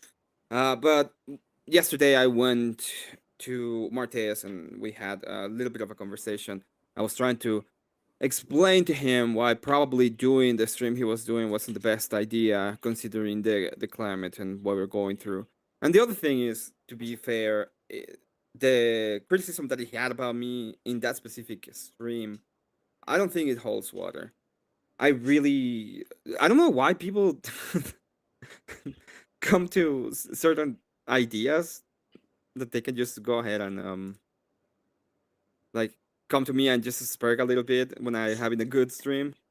But yeah, I don't think it really holds water. I understand why he's mad when it comes to Dusty, but yeah, I totally get why he doesn't like Dusty. I totally get that. Yeah. But I mean, it's like what I told people, right? Like whenever I go to different places, be it in the panelverse or whatever, there's always some shithead on chat that's like going to call eyes every now and again, right? And it's whatever for me. It's like, yeah, I'm Mexican. I don't care. I don't I don't give a fuck when it comes to that. And I'm Yeah, not gonna. I don't okay. expect anybody to be like, "Oh, don't tell the beaner that he's a beaner." You know, it's to me, it's whatever. I don't. I mean, I don't call you a I beaner anymore. I have I don't. thicker I have thicker skin than that. So, but Emmett, I get it. You know what? And you're a good dude. That's why anytime, anytime that I feel like, I question things that you do, I just know that you're a good dude, and I'll figure it out. Right. The one thing I will What do you say, mean for by example, good? I think the one Emmett, thing, I think Emmett tries to be very honest. And sometimes actually that's one of the reasons I consider you a good dude, Dusty, is I think that 90% of the time you're being 100% honest. so one of the things that happened that I think is very annoying of all this conversation is I had Andrew Wilson on my channel and we're not talking about that, right? Andrew was on my channel, had a great conversation, he had a small debate with Dusty, and we're not talking about that. I had a great interview yesterday. Well, it was kind of a gauntlet. I went on horseradishes and I explained like Oh yeah. my full belief system in his for 2 hours. I was like grilled on even the scripture. And so I went there and I have those kind of things, and instead I'm talking about whether or not Marte was having a hard time and why. And I get it. He is part of our community. He's a debater. He's tried to, he's very energetic. I will give him that. But at the end of the day, I don't think that it was that big of a deal. He got mad. He put up a diss track. We had a little bit of a fight, and in my case, I'm fine with the dude. I'm not gonna hold him. I don't against dislike it. Marte. I just think that, like he said some things about me that I thought were weird, and I asked him about it, and I feel like we kind of came to a resolution. I don't know. How old is Marte? I have no idea. 30 something? Late 30s. So at any point, are either y'all going to expect him to act like an adult? I keep trying. I keep trying that. That I think that's my problem. You both keep treating him like a child. He keeps acting like a child. You both keep treating him like a child. He's going to keep acting like a child. And then you're like, "Well, I wonder why he's not being an adult." It's because he's acting like a child, and you guys treat him like a child. It's not complicated. Yeah, I don't. Pharmacat, these were Al Pastor Mexican street tacos. Made by a real Mexican standing above, like, shaving ham or pork off of one of those big, like, hanging rotisserie things. It's not ham. Whatever it is, it's some sort of pig. Ham is the leg. This is the back. Okay, well, it's Al Pastor. Mm-hmm. Yeah. Look, all I know is that I do treat. I feel like I treat Marte as an adult. I have gone to him privately when he said something about me. We talked about it. Not really sure that I'm really super satisfied with the result of that, but that's okay. He doesn't talk to me or anything, and he doesn't interact with me anymore, so that's fine. That's his call, not mine.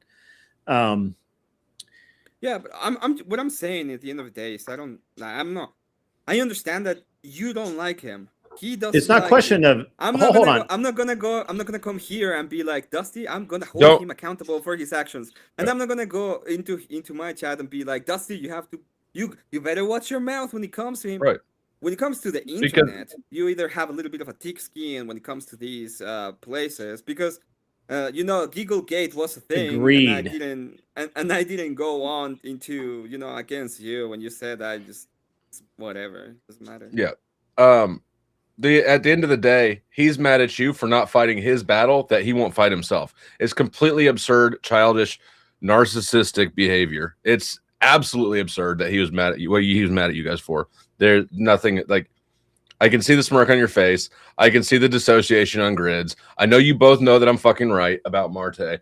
And you guys are both going to continue to coddle him and say, well, we don't know. We're trying to talk to him. And he's going to continue to be a snaky baby bitch. That's the case. I don't think that's the case, okay? I understand that. I don't think that is the case. But I have the real question, Dusty, because, this is bullshit. When are we going to get the Sarah files? Here comes the deflection. Let's go. When are we going to get the Sarah files, okay? Yeah, there's the Sarah files. We don't. Oh, nobody wants to talk about Marte anymore. Well, I want to know where's the Sarah files, okay?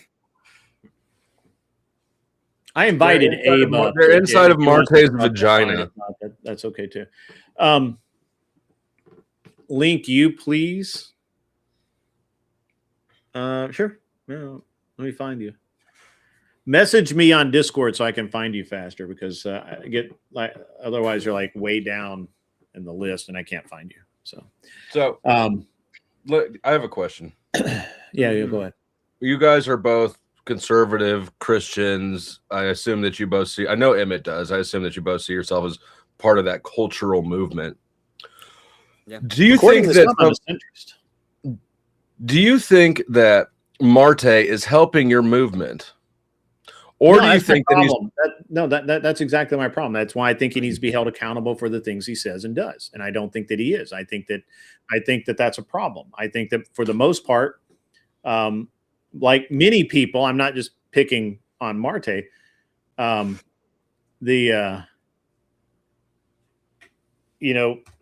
lot of people just aren't held accountable for the things they say, and that's fine as far as it goes, because this is the internet. We need to have, as Emmett just said, thick skin.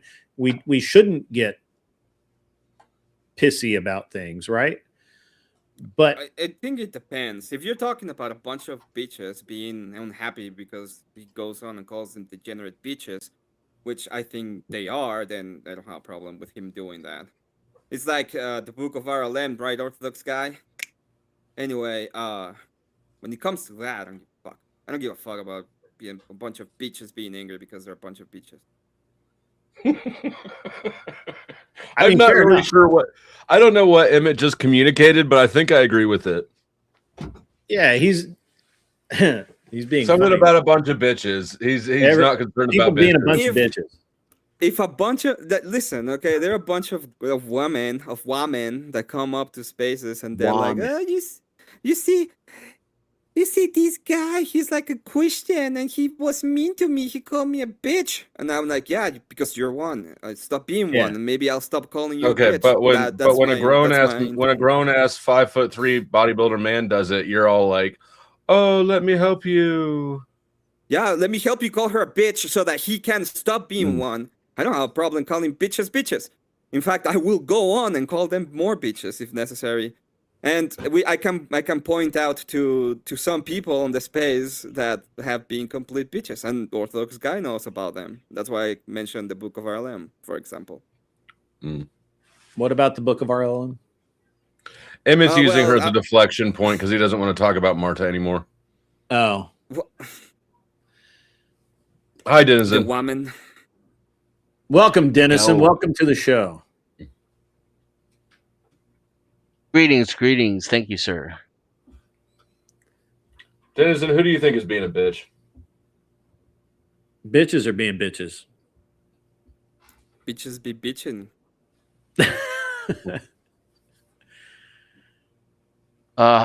Man, I gotta tell you, I don't know. I'm in my Jesus arc right now. Oh no, you're in your Jesus arc. You need to be in your like chill out arc. Why does Denizen's Jesus arc sound more concerning than if he said he was on his Satan arc? What's up, Lawrence? Because you're afraid you'll be converted. Is it? Jesus not chill? He wasn't that chill if you read the Bible, actually. No, he was driven. He was a driven young man. He had a mission. He had things to do. In that case, I think you're all being bitches except Grid. How long were you on Jack Talcott's panel today? Too long. Until he shut it down. It sounds like you've been soaking in Guru for a while. In Guru. I've been soaking in this stream for a while.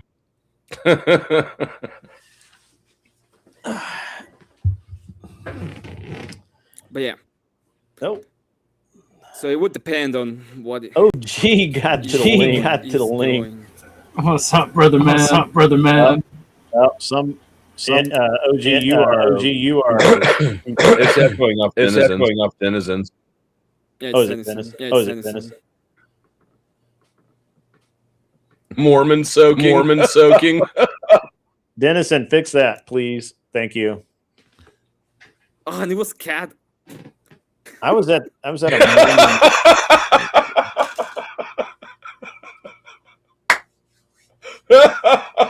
Wait, what did you say, Emmett? Because I missed that. Emmett's disappointed. I don't have the avatar in it. I'm sorry. I don't have the avatar. I'm not The mad. Emmett I'm face just of the disappointed.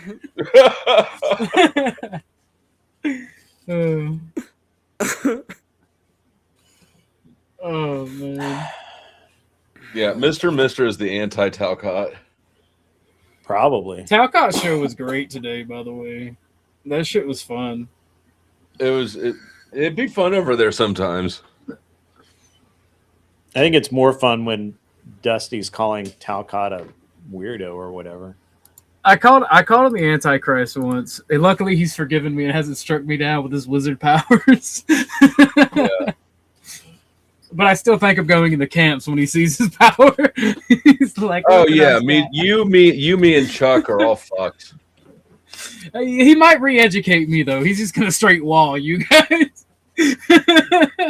Nah, he's I don't still know. mad about that one he time I kinda was like- up there, and I I don't told him think he that has the. he didn't understand wealth. I really don't think he has the gut to do that. You need someone who is willing to just sign papers and watch the wind blow. I feel like you could do that. Man, don't nobody understand the words that come out of Talcott's mouth. What are you talking about? Don't nobody understand the words. You know what I'm saying, you know Uh, that. I really enjoyed the video of him when he's talking about being a communist, a Christian communist. That was the dumbest bullshit I've ever seen in my life. Even Dusty so glad I was missed confused about that. Compassionate communism is a phrase that he I used. put my subliminal message up there, Flo. It's just dumb. Right?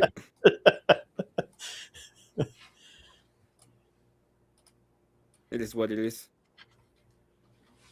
Christian socialist. That's just like, that's crazy, man. That's crazy. That's just because he just doesn't understand money, but he wants it. He wants I got money. you, Grid. That's crazy. That's crazy. Thank you. Appreciate that. Now apparently this is going to be labeled a Marte hate stream, and he'll do like a music video about me. And There's been so many hate streams this week you guys- alone. I don't I'm do good hate for field with streams, them. though. OG is I the don't- king of the hate streams. The Let's go, Denison drop. rated Trout. Oh, Denison can get shit more. All right. But I don't hate Marte. I'm actually disappointed he didn't. Jesus Christ! Jesus Christ! Yeah, Denison, your microphone's not working. It's not working. He soaked too long. I'm disappointed that he didn't let me come up and talk to him. And then Glacier wanted to talk shit in the back chat. But you're a bitch. It's like, first off, darling, I'm about to call you the N-word and not feel bad about it because you don't know me. All right, you don't know me. I ain't done shit to you, but clit tease you with the fucking debate with fucking AVG. Are you that angry? Jesus Christ! You got to troll the pleasure squad sometimes.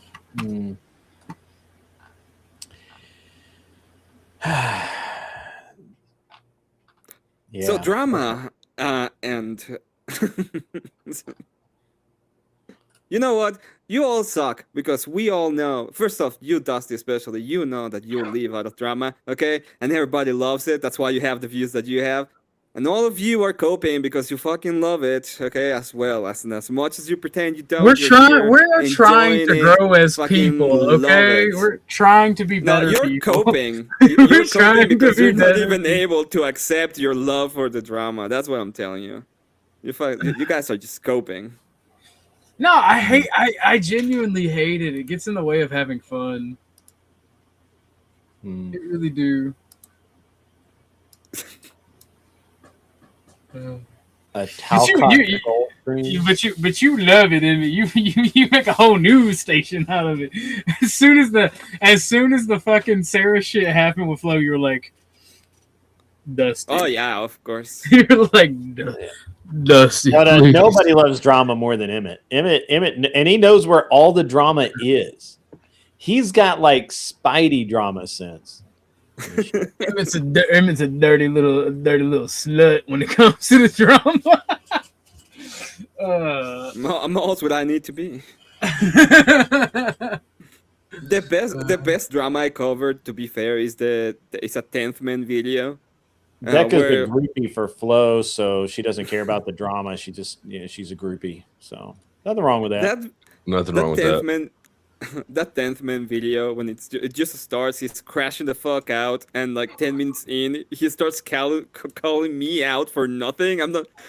I don't even interact with the dude. He's just like, this piece of shit, Emmett. It's like, okay, we're going to cover this. 10th Man. Oh, dude, that dude crashed out so hard on me the other day. Like I was trying to just have a conversation with Dennison and Avarice, and there was some other dude there, and we were going to have a really cool discussion about power, like data centers and the power and water that they're using and all this other bullshit. And fucking 10th Man lost his goddamn mind, man. That dude went like, and I had to leave. I was like, I'm not getting talked. I'm not. I'll have a great conversation with anybody, but I'm not going to sit around and just listen to. I just heard myself. That was weird. It's Dennison. Well, I know. The thing about it is, right, and the issue is confronting these people. I feel like it's key, these crash outs, because you can't have a conversation with someone if they just have in their mind you don't like them. I just realized that Marte and 10th Man are the same person. He's not gonna like that. He's not gonna like that. That's a bit of a stretch, but okay. No. Every single time either one of those fuckers are on a stream, the stream turns into all about them. They turn it into all about them. It no longer is about the subject that's being discussed. It's about 10th Man. It's about Marte. It's about their bullshit. There's a lot more similarities. Deception, motherfuckers. There's a lot of similarities there. There's a lot of similarities there, especially according to Grok. But I won't go there.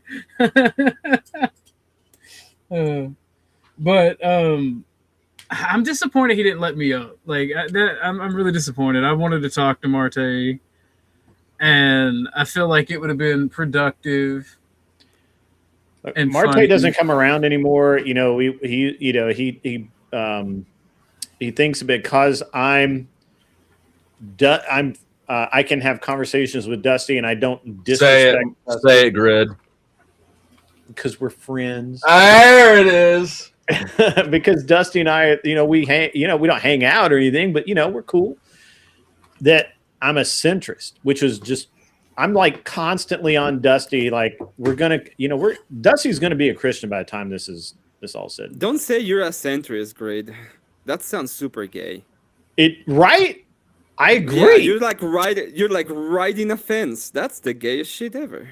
I'm not a fucking centrist, and I was like, like mother that almost. I mean, I had to calm down a little bit because I was about to get upset. But anyway, I guess it's okay for Marte to hold everybody else accountable for them not believing what he believes, but again, nobody's holding him accountable for the shit that he does, or at least not the people that he respects. Well, you should. I wish you would have seen the stream yesterday, because I think I did try to explain to him a couple of things. It was a little bit of of a complex situation when it comes to a person that is unable to get a nail at all whatsoever. But yeah, it was the only thing that I don't think is productive, especially for my idea of what I ought to do, is me dunking on him, because I don't think that is what I should do at all. Yeah, I don't think that would be productive, but I think you should call people out for things, right? Like, yeah, when I do, when I see things that are completely out of, and I think he was trying to do the same against me. I just don't think that the way he wanted me to do, for example, hold Dusty accountable, I don't think that would have been the correct way for me to act in that specific situation. And I think he just got really mad at the stuff that was happening in the background as well, and it ended up in a couple of bad decisions that he made, and I don't want to dwell on them. I'm perfectly willing to give anybody the grace that they deserve and that they earn, and that is all due them. However, if at the same time, when you fuck up, grace only goes so far. And now we have to now we got to get into accountability and atonement and things like that. Kill them, strike them down. Yeah, but that is not my place. That's not my place. It is not my place either. It is not my place either. Well, I mean, I can certainly say, hey, you fucked up. But, other than that. Yeah. All right. Anyway, enough of that. It just feels gayer in here for some reason. Well, we did just talk about a gay porn star. Yeah. If I were you just want me to be gay. Stop thinking about me like that. I'm your nephew. I know. By the way, I think it's time to tell everybody about me and Flo. We're actually in the closet together. It's all the Southern incest. Not anymore.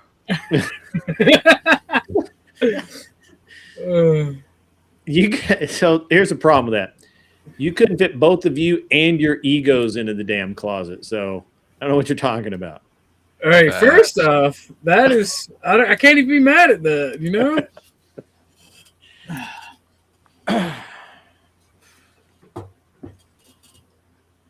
Anyway, what else is new, Emmett? Emmett has not hung out with me in like months, man. Like he's just all over there doing his own shit. Yeah, I've been just so I was finally able to get my channel monetized. I've been working on different streams and different ideas. I've been painting. I made the White Knight of the Panelverse with the tomato. It was supposed to be it was supposed to be a Dusty exclusive, but he got in a little bit of a kerfuffle with the queen. I'm making this one right now. This is gonna be. Did you sell the original? Yeah, I sold it. Just give it a mullet.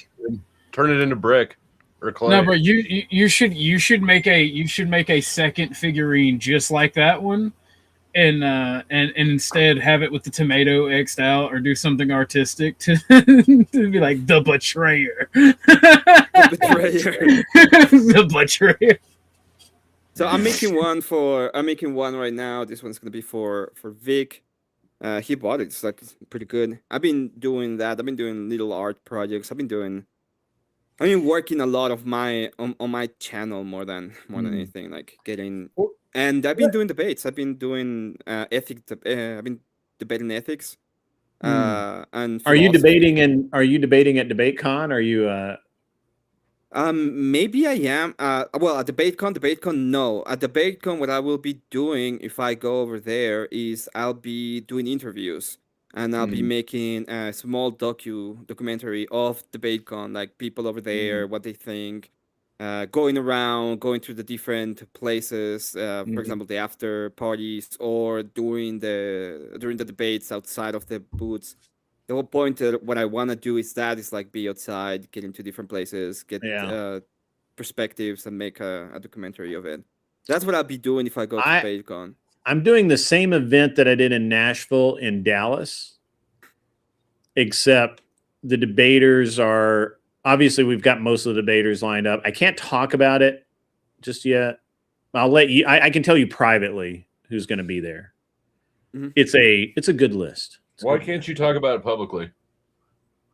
Because they're not completely. They might change. Because they don't want to. Because fuck you, that's why. Because fuck you, that's why. I don't No, want to. all right. So here's the deal. The minute I say who they are, some bullshit will happen, and then it'll fall apart, and then everybody will be like, "Oh, you never had that shit signed anyway." So right now, I'm going to be honest with you. I had two debaters, and it's really hard to get lefties right now. It's like so hard. Did you get Destiny? That's tiny. I probably could at this point, but I had two lefty debaters, fairly big names lined up. The first one on board, ready to go. Let's make it happen. Literally same day calls back and says, with all this doxing and everything going on, I don't feel safe. I don't feel comfortable. By the way, I hear that you're part of the Crucible, and they don't like me, and I'm afraid that they'll be really rude or mean to me while I'm there. And I actually asked Andrew about it, and I said, "Hey, this person has said, that they don't feel comfortable because, they don't, they're going to be around a bunch of Crucible people." And I'm like, I mean, yeah, but it's my event, and my event's chill, and nobody gets out of fucking, out of line, out of shape, or we throw them out. Right. Like this is not like my event's This is- chill. Like we're not. This is I what I don't have call to it. say. This is what I have to say about all of that. You remember Yeah. Craig? You remember Craig? That Yes. weird fucking idiot. Okay, the only person that was mean to Craig was a like a 5-foot dude that was dressed like I an was Ewok standing there. that called him the F word, and he cried like a bitch about it. And He I did. will always call him a bitch because he is one. And we all And- took up for that fucker. And people I was took up standing for right him. there. So I will, whenever they tell you like, oh, the Crucible people are gonna be so mean, you just tell them, well, the only person on the Crucible that are mean are Ewoks. But that wasn't even at my event. Tomfoolery was at my event for hours, and nobody gave him any shit. They didn't talk shit to him. They even went over and like got on his channel and interviewed. Like it was the chillest thing ever. So anyway, then I had.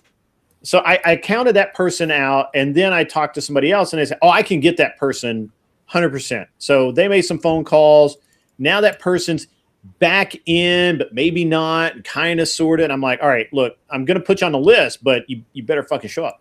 And then, look, I'm just telling you, these, and then the other. So then I had another person locked in because of the docs that happened through Destiny's DGG bullshit last week.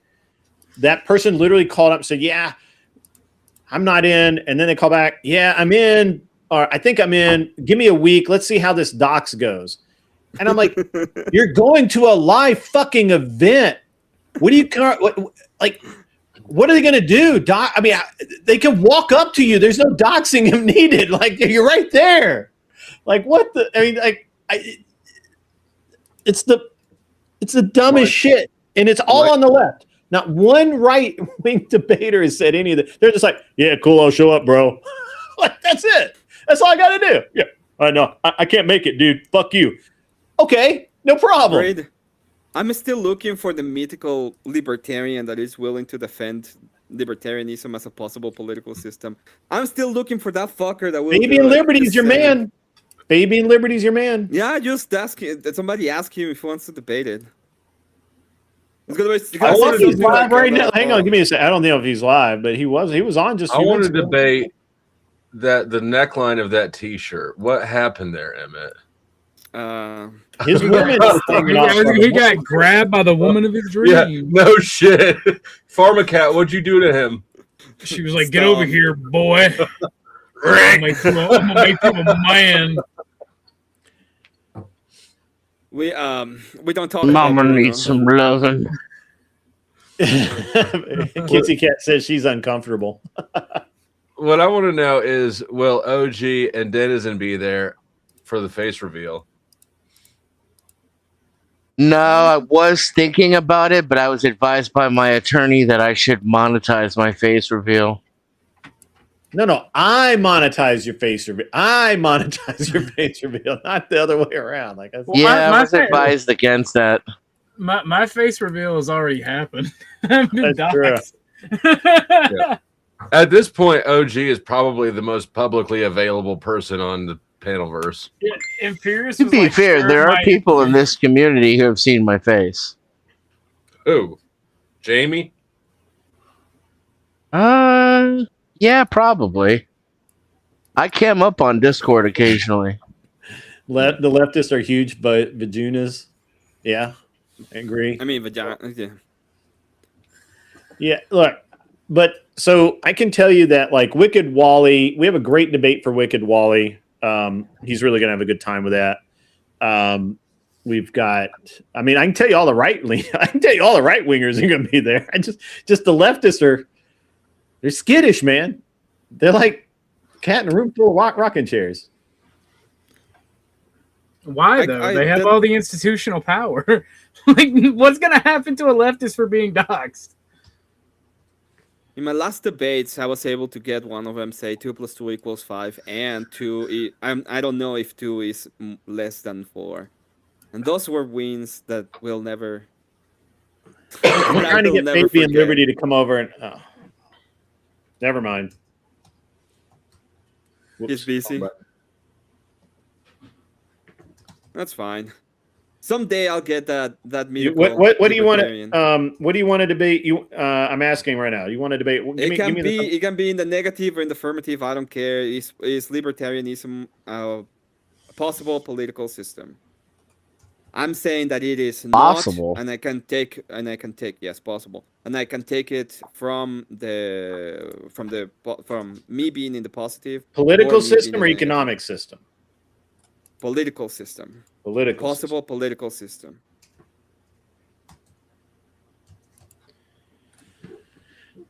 So anyway, yeah. So that's one of the reasons. I'm trying to get everything locked down this week. Now, all right, I've got the venue locked down. The venue it's even in ways it's better than the event center that we had in Nashville. No motorcycles and guitars, but it's pretty rad and it can help hold 200 people. When do you want to do it? Me? Whenever. Yeah. When he has time. Anytime is a good time.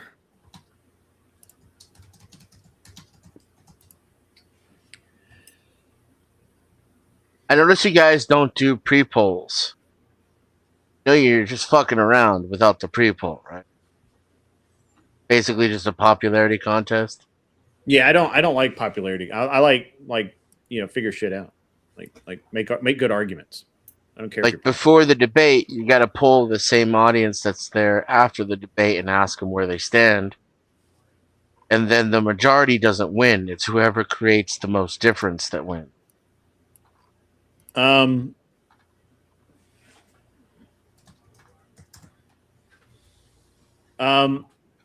Yeah, he said, sure, we can set something up. He's been working in the real world, trying to take care of some finances and whatnot. But yeah, he wants to smoke. Sounds good. So we got you, bro. I got you. Finally. Finally. it was like, yes. Yes. Oh. I've made Emmett's dreams come true. You don't know how much I've been wanting that debate. All right. Well, you got it.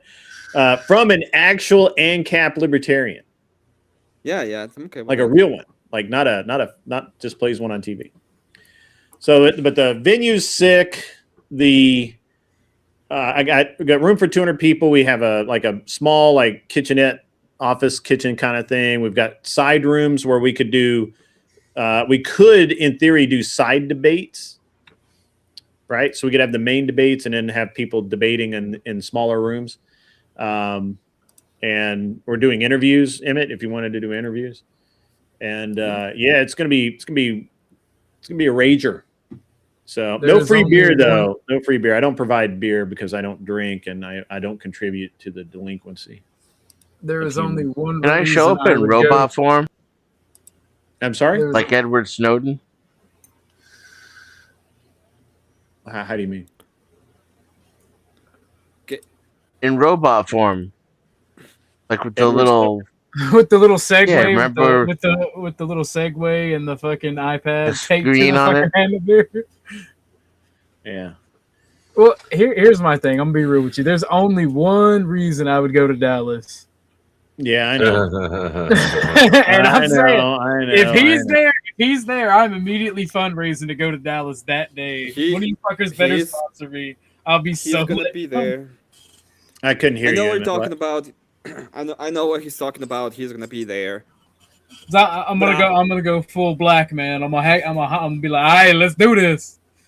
Ranger Come on, and partner. debate don't typically go together. Yeah, but you weren't at the one in Nashville, Kissy Cat, and it was awesome. It was such a great event. Just ask Wally. It was such a great event. It was social, but the debates were happening. It was an amazing. The whole reason I'm doing this again is because it was so good in Nashville. It was awesome. It's just ridiculous. Gentlemen, I need to go refill on cigarettes before the gas station closes. Your gas station's closed. Oh yeah, you're in Kansas. Yes. Or ask her where the fuck it is. Yeah, something like that. Anyways, thanks for having me up. Salute to the All right. panel. Salute See to you, the dude. chat. Take care. They have mutual combat in Texas. Yes, we're That's what I'm saying. I got emails proving certain people was like, let's do this thing. yeah. But yeah, so the event's going to be awesome. It's going to be really cool. I'm not sharing pics of the venue just yet. Wicked Wally says it was epic. Kissy Cat, you should come just to hang out with Millie. Everyone loves hanging with Millie. Yeah, everyone loves hanging with everybody there. It was awesome. Tyler, Average Debate Enjoyer, is going to be back there again. Jake Varr is going to be back there again. Wick might show up in person. Wick TV. So, Yeah, the fucking gremlin. Oh, So, Master Destiny, can I go? You know that he got blacklisted too from the He got Destiny doxxed shit? and blacklisted. What are you talking about? He got Yeah, that yeah, is you got crazy. Leftist infighting for the win. Let's go. Yo, Master Destiny, no, I was always on your side. Yeah, that's what Why you happens do when you get this to me? astroturfed. That's what happens when you get astroturfed, right? Like that's why I never asked Andrew to send. You know, we used to get raids from Andrew because I used to stay on later and stuff, but I never asked him for one. I've never asked him to come on the show as a favor, or if he comes on because he wants to, because I don't ever want that astroturf thing to I don't want anyone to even be able to claim that, right? So, Okay, I gotta go. I have. You gotta go. Where you I going? gotta go prepare for my debate. I have a debate with Fabian Liberty. I have to destroy the Yeah. fuck out Well, of that we guy. got. I'll let. When can you do it? You can do it anytime, right? I do it any. This debate, if you say Monday morning, 8 a.m., okay, You're gonna there's get up nobody early? be watching. I will. It's got blood. It's blood in the water. Fuck. Emmett won't go I to don't care sleep, if so I he can don't make sure he's sleep. up at 8 o'clock. See, Yeah, Emmett, you I should just save it. want- You I should will save be it for there. Dallas. That way, you can metaphorically put somebody through a table, and I can physically put somebody through a table. Well, I'm Listen. going to try and get Fabian Liberty to come to Dallas. You want to do it live, Emmett? I will do it live. I would that debate. I'll do it. I'll do Sober? It. Are you I'll going bring to do it charts. sober, Emmett? Are you going to do it sober? Yeah, I'll do it. You know, if you want, if you're like, you're gonna have that debate, but you gotta do it drunk, because you're gonna be. That's the only way I'll debate you. I'll do it drunk. No. Whatever it I want to takes, make sure that I'll you're do sober, it. Emmett. No, I will be. I'll be sober. Like I'm usually sober. I don't think I ever done it. I've seen drunk Emmett. I've seen drunk Emmett. Once. I've seen that's drunk the Emmett. only I time. want to see drunk Emmett. Emmett, are you going? Are you going to Dallas? Yeah, if I go to Dallas, yes, but I'll be working. I would do in that documentary. I will Well- be actually going around and interviewing people and like getting shots together, so that Oh, I you can gotta actually have make like a video.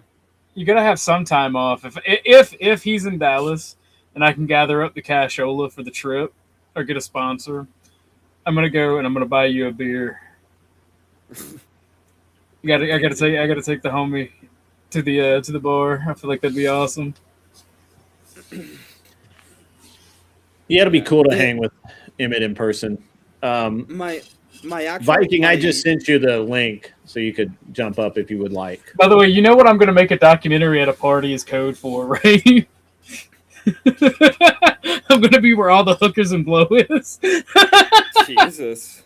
Yeah, Sam, they're gonna make some porn. Yeah, no, it really is, bro. It really is. My Crazy. when I was yesterday that I went to horse riderships and I was doing the gauntlet, that was actually a very, very, very awesome stream. Which one?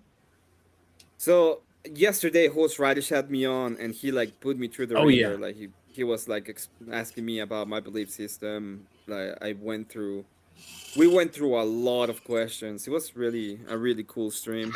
It's kind of a shame that more stuff was happening at the same time. Why are you going to have to watch from afar, Kissy Cat? You can you're welcome. You're welcome to come. So anyway, so what? All right, Emmett. Well, I'm glad you're doing a documentary. Yeah, but I'll do that debate. Like I don't care. I don't care if it's there and I can have that debate. I'll do anything to get that debate. You don't know how much I want it. Okay. No, It's I about mean, I fucking think we can time have it. someone tell these fucking I'm- libertarians that their fucking I'm gonna political push- system is impossible. I'm going to push Fabian to try and do it Monday evening. Matter of fact, I'll ask him right now. Okay, sounds good. I actually would love to meet Admiral Gibbs, Smoking Spaceman. That I like Gibbs. He came on my panel one time, and I'm like, you know what? This man is awesome.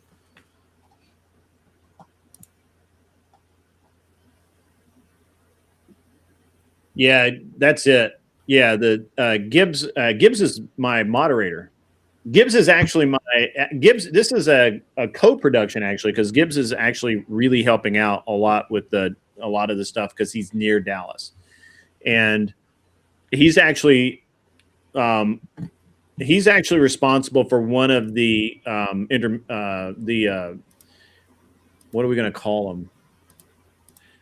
One of the girls who is going to provide the color commentary and introduce the next round and all of that. The ring girls. He's actually responsible for providing one of them, the one with the stripper name, Crystal, who owns who just launched a lingerie line. So Emmett, you want to be there for that? I do. That sounds a little bit ominous. I said It's that. like, You don't know how be hard it there. was to say that with a straight face, Emmett. You have no idea how hard it was to say that with a straight face.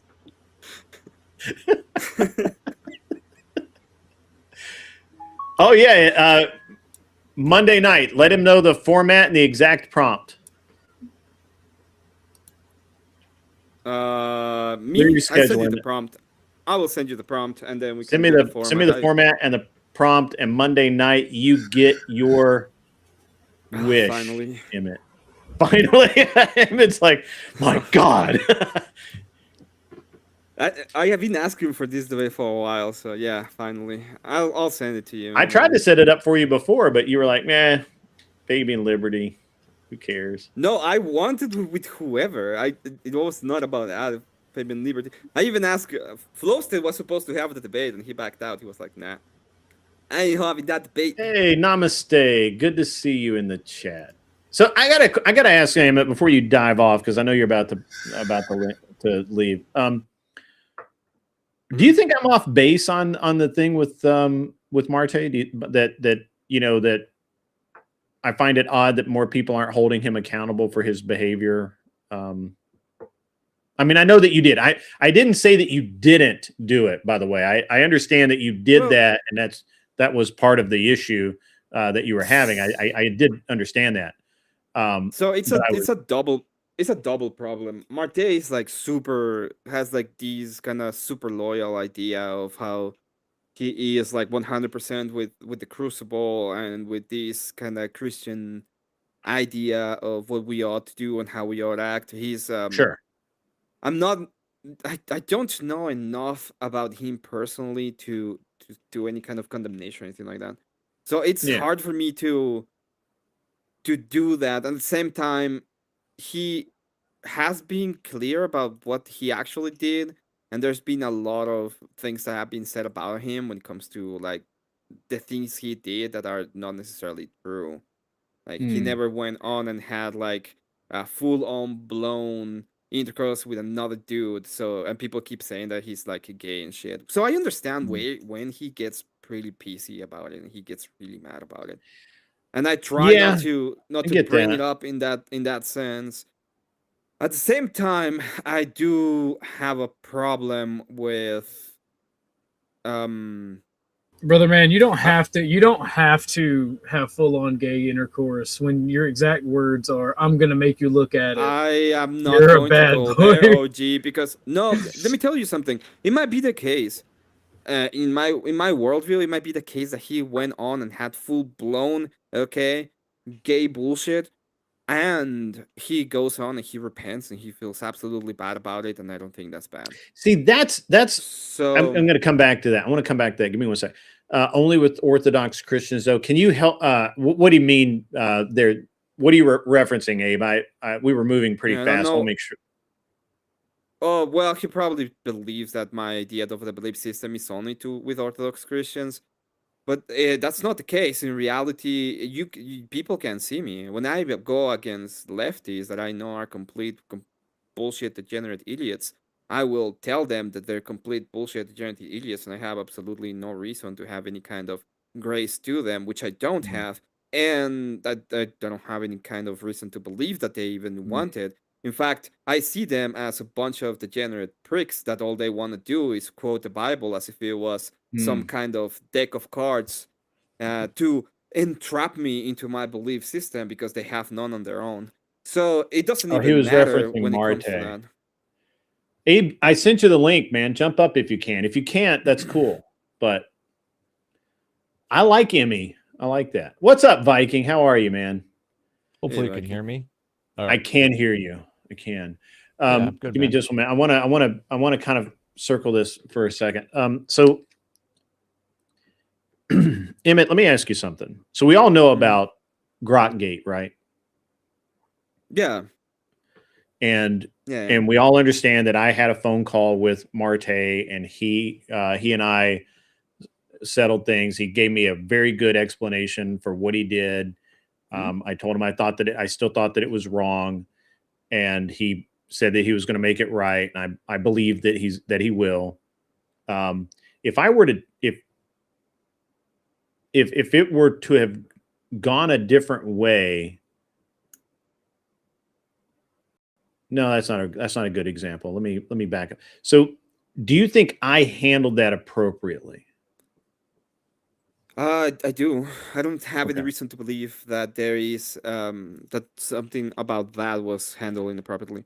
There's a lot of people who wanted to have like a little bit more of shaming kind of idea.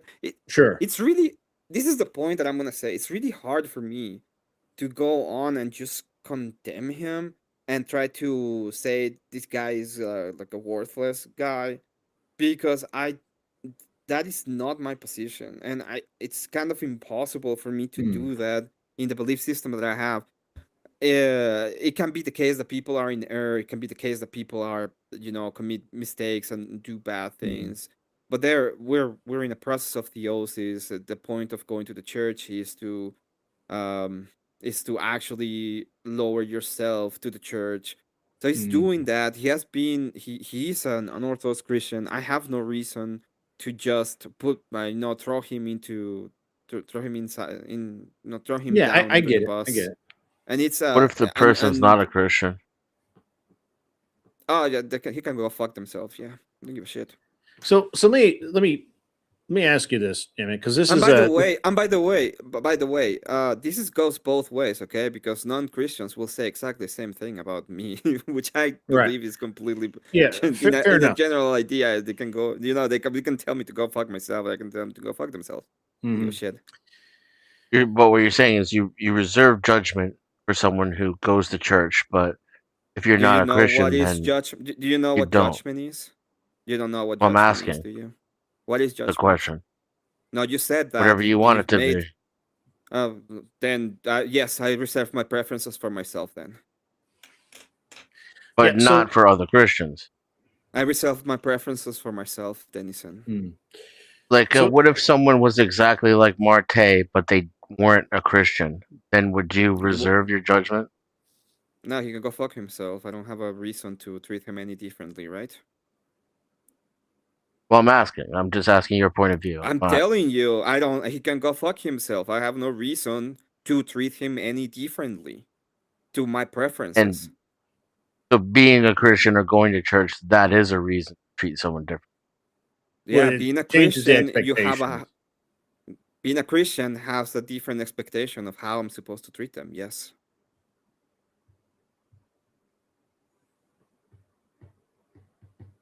Membership hath its privileges. So, Emmett, let me ask you, man, because I and look, I know it seems like I'm picking on Marte, but this could be anybody in the same position, right? Like I'm not saying that Marte's a bad dude.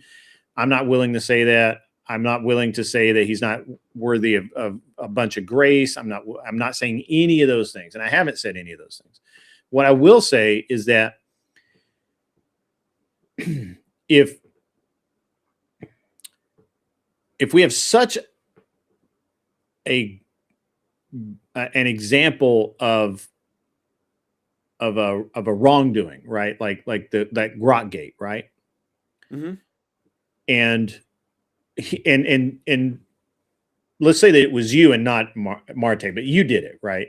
And Yeah. and you and I had that conversation, and I said, Emmett, just make it right, no problem. We'll move on. I'm not going to think any less of you. I understand your situation or whatever. Mm-hmm. It's cool. It's done.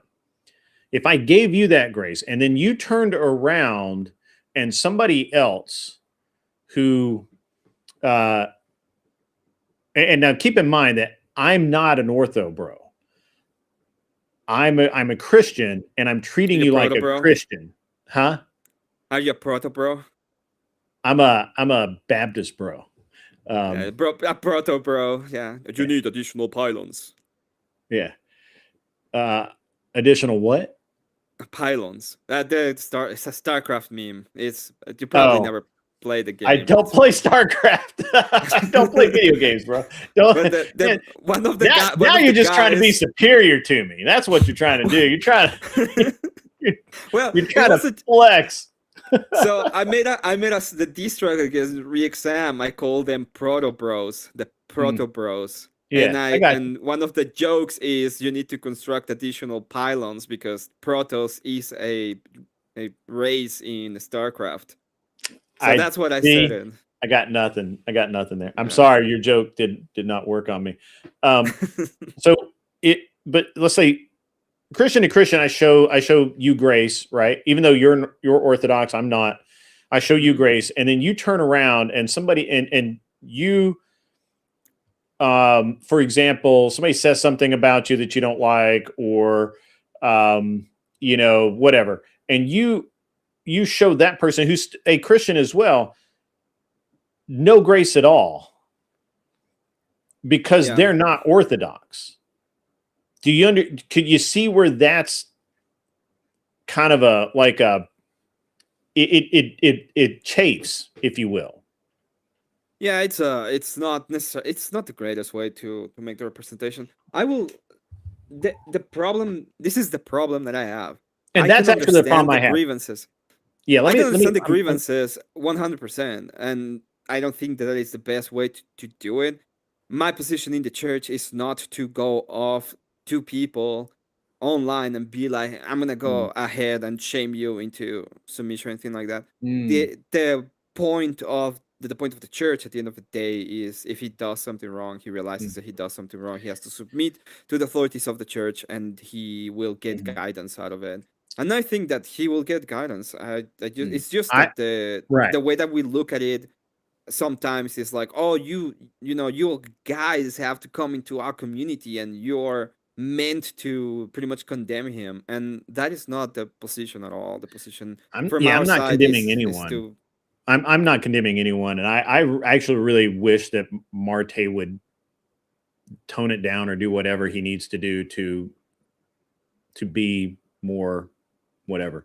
But so I was at a, you know, so I don't know if you were here at the start of the show, but one of the young men in my son's scout troop, 17-year-old young man, lost control of his car last week and hit a tree, passed away. Now he's Mormon, Church of Latter-day Saints.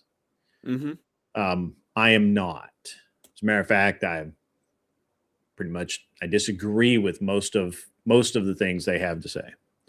And yet, when I went to their celebration of life, I respected and honored their traditions and their things they have going on. Yeah, of course. And partially because, not just because it was, you know, a friend of my son's and I knew the kid, it was misguided or not, to some degree, I still consider them Christians, right? I consider them very misguided Christians and they need some help. But, and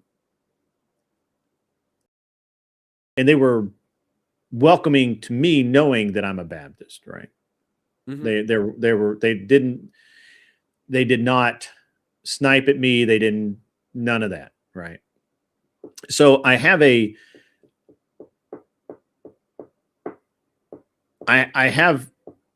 disdain. I have a growing disdain for the I'm the superior Christian mentality. Okay. And I'm gonna get really, I'm gonna get to the point where I just don't even, which I don't in general like to talk about religion on my show, because I think that it generically leads to who's the superior Christian, and I dislike that. But I'm really getting, I feel like that, or pardon me, I observe that there seems to be some sort of contest to see who's the more morally superior Christian out there. And I think that Christian to me is Christian. Like, I think Pentecostals are weird, but they're still Christian, right? Like, I think Church of Christ are even weirder, but they're still Christian.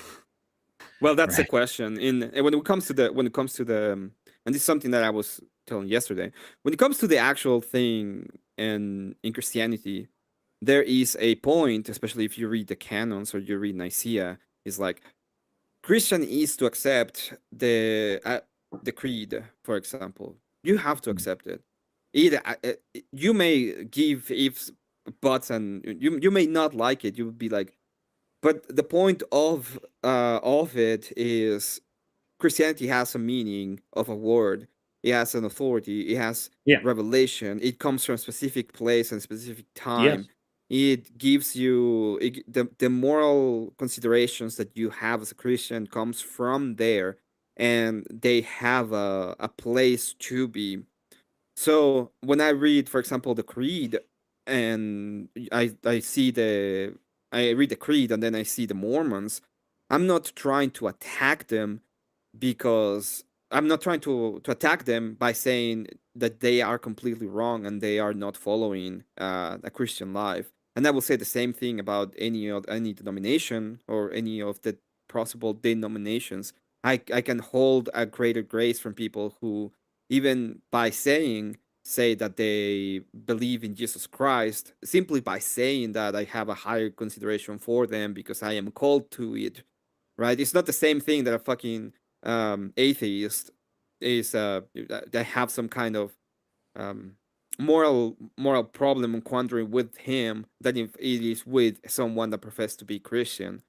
But at the end of the day, when it comes to the idea of Christianity, you do have to come to a point in which you will have to to decide what it is to be Christian. What actually does that mean? Yeah, and I agree with that.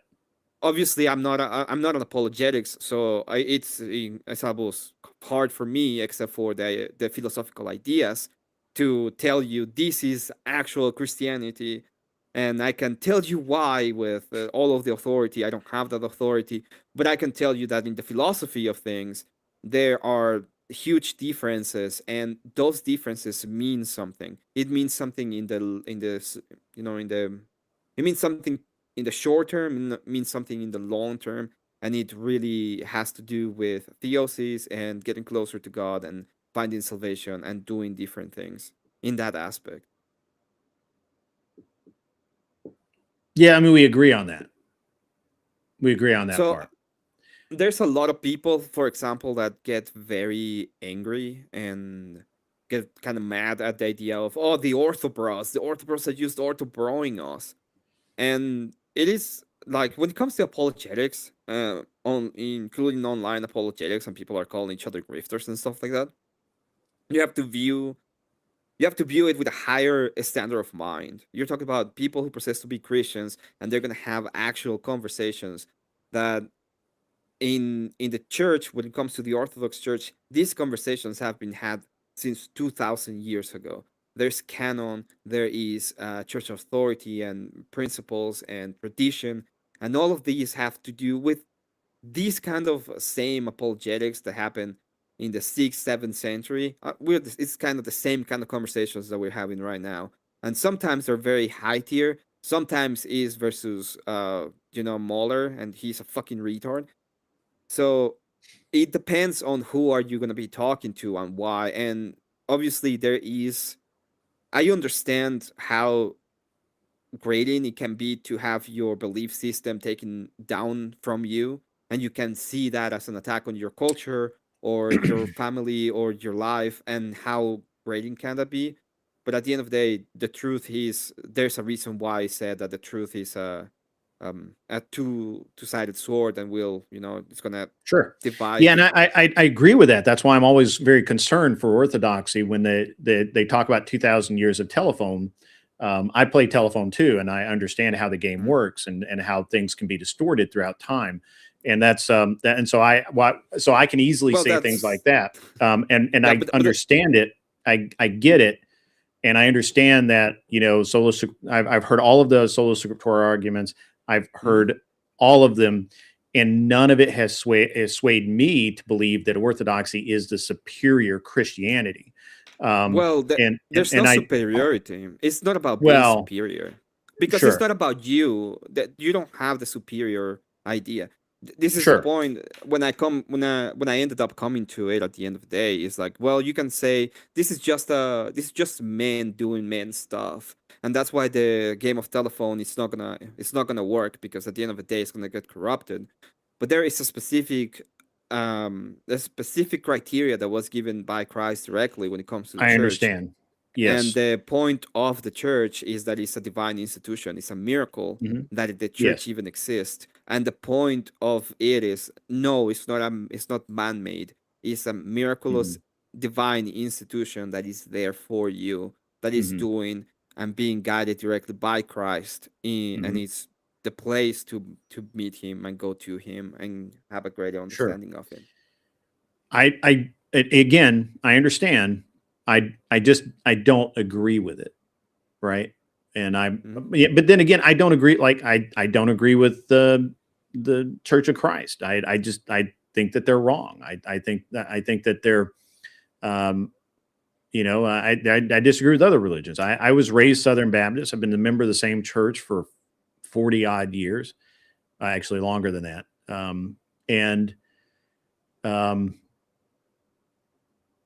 Yeah, I mean, you're never going to sway that, right? No, that's fine. And so when hold on, let me finish. So when I have to listen to over and over and over and over and over again, people like Marte, who just barely have the smallest understanding of orthodoxy, it's not grating, it's absolutely offensive. And that's and it would be like me telling you that everything that you believe about orthodoxy is garbage, right? It would be that equivalent. And Yeah. So and I think we have a lot of the same positions, Well, maybe not the same beliefs, but same positions. For example, I think that most modern churches, especially the actual evangelical churches, who do not speak about like going to hell. Like you never hear it drives me insane that the wages of sin are not really discussed anymore. So, but I digress, and I shouldn't have turned this about that. It's just I have a real problem with this, and I've been trying to mentally kind of figure out how to deal with it, right? Because it's really starting to annoy me. When I get into orthodoxy, I got into into orthodoxy with the opposite idea. The opposite idea was this is shit, quite literally. It's like, oh, this supposed church that has 2,000 years of history is the same thing as the Catholics, and I went with that idea 100%. And I was like, it's when it comes at the end of the day, I'm an arguments guy. I don't really care about if you're gonna be morally indignant, you have to tell me why. For example, you cannot just tell me, "Oh my god, how dare you!" I fucking care. If you're gonna try to call upon me a double standard, I will need to know your standard, because at the end of the day, Sure. I'm not gonna allow you to just use my standards. Why the fuck would I do that? You gotta tell me what is your standard, and then we can compare it. When it comes to that's how I came to the church. I came to the church by not believing in it at all. And I went through all of the different arguments, and I went through the arguments not by thinking about what will happen if I stop being what I am, but by saying I'm gonna prove this wrong. And at the end of the day, that was the thing that got me through the hump at the beginning, and then there's obviously going to be at some point faith. So I don't hold against other people who have their faith, especially if it's something cultural. It's going to be really hard to get somebody out of the culture because it's their culture, and a lot of grace has to be given to the people around so that they can, so that actually is not an attack on them, but I actually really want to have a discussion with you one day, Emmett, on some of this, because I want to talk with you and maybe some other people about the difference between faith and religion. Everybody has faith, and everybody uses faith. Yeah. So especially the people Abe, who say they don't. I'm very confused by, we all been seeing it. What are we saying? Abe throws out these comments, and I'm like, what are we talking? What are we doing, Abe? Come on, help me out, man. Help me understand. I don't know what we're talking about. First of all, that's fake news, because I'm a vampire and I cannot see myself in the mirror. So you're wrong, and it is what it is. What about you, Grid? Do you extend grace to people who aren't Christians? I do. I do. There's a but I'm gonna caveat that I extend grace to them, but I don't know if you heard it earlier when I was talking about Dusty, right? Like, while I can extend Dusty grace, but I understand that he's a hedonist, so I don't try and hold him to the same standard that I would hold Emmett to. I know Emmett's a Christian. I know his belief system. And so if he does something outside of that belief system, I'm going to call Emmett on it. Right. And I expect him to do the same thing to me. I expect Emmett, even though he is Orthodox and I am Baptist, if he sees me doing something, being unkind for no reason,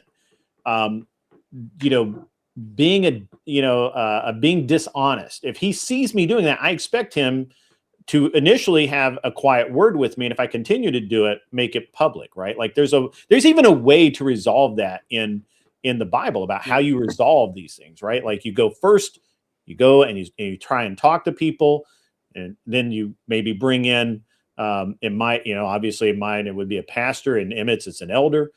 And you would, priest. a priest, and you would try and get that person to change. And if that didn't work, then you would shame the person before the entire congregation. And that's how this is supposed to work. But I can only do that with Emmett, and Emmett can only do that with another Christian. You can't do that with Dusty. Who's he going to listen to? You hold Christians to a higher standard, then. I do. I absolutely hold Christians to a higher standard, and I expect good things of them. And I'm disappointed many, many times. If I could jump in now, Well, I would Yeah, say you're absolutely, holding them to the Viking. standard they claim to hold, right? Yes. It's just like it contextually speaking, because like it doesn't matter the context. If you're part of a club or you're part of a group and you signed up and you said I'm going to follow these rules, and then you're not following the rules, and somebody's like, "Yo, bro, you should probably follow the rules," and then they just keep doing it, then you're going to be like, "Yo, bro, he's not following the rules. He's saying he's a member. He's lying. He's just here for the goods." Right. You know what? There's got to be an ulterior motive. Right, That's where that it has to draw attention to it, because if you let a lot of people into a church like that, you're gonna get manipulators, liars, thieves, people doing bullshit. Yeah. Emmett said it earlier. Some people might say that's what Marte is. Well, Emmett said it earlier that if you call yourself a Christian, there is a very specific set of things that you've now said that you are. Very specific. And it's a very specific way to treat other people that say they're Christians. Yes. Which, by the way, doesn't extend to the people that don't say it. And I don't have to grant you a lot of fucking grace about the kind of bullshit you will do because you think that I have a higher standard towards you. In fact, I have the same standard you will have. It's my fucking preference. If you go out there and you do something retarded, and it's my preference that you don't do it, and I have the power to do whatever the fuck I want. Whatever the fuck I want will be justified because it's your standard. Yeah, and the thing is, none of us are perfect. So the whole idea is that most of the I don't time, care about when perfection. people are making mistakes, right? People will just let you burn. Like I made the joke before about Dusty, just like, oh, just let him burn. But the thing is that like when you care about your brothers, when you care about your sisters, and you actually want the best for them, that's where you speak up. When they're making something that you see as an obvious mistake, you are obligated to speak up and try to help guide them back to the path, right? Right. Well, what I was taught. I don't know. Maybe. Yeah. So it's not just a question of guiding somebody back to the path, because that's really not my job. Well, I'm not clergy, right? Like Emmett would probably say the same thing. He's Orthodoxy. He's not clergy. So it's not his job to guide someone back to the path. His job is to follow his path the best as he can, and to try and hold other people to the same standards that he holds himself to as a Christian when they say they're Christian. My job, and as far as Baptists are concerned, is the same thing. If I see a member of my church who is falling down, who's having problems, who may be cheating on their wife or considering it, or maybe they're I don't know, cheating on their taxes or some shit like that, my job is to say, hey man, don't do that. It's not worth it. Don't fuck up like that. But I'm not clergy, right? Like I can't say your standards change when you're not dealing with a Christian, though. My standards do change when I'm not dealing with a Christian, because I don't expect the same things out of a non-Christian I do as a Christian. Well, and that's where typically your standards for yourself, though, for your own behavior. You change the standards at which you hold yourself and your own behavior differently. Yeah, to some degree. Yeah, I would say that. I would say that that's accurate. I do tend to be more, or pardon me, I tend to be less engaged with non-Christians. Does that make sense? What do you mean like by I don't engagement? care, right? Like I don't care. It's hard for me to care because you're not part of the club. I can't say it any different than if it's like, yeah, right? Like you're not.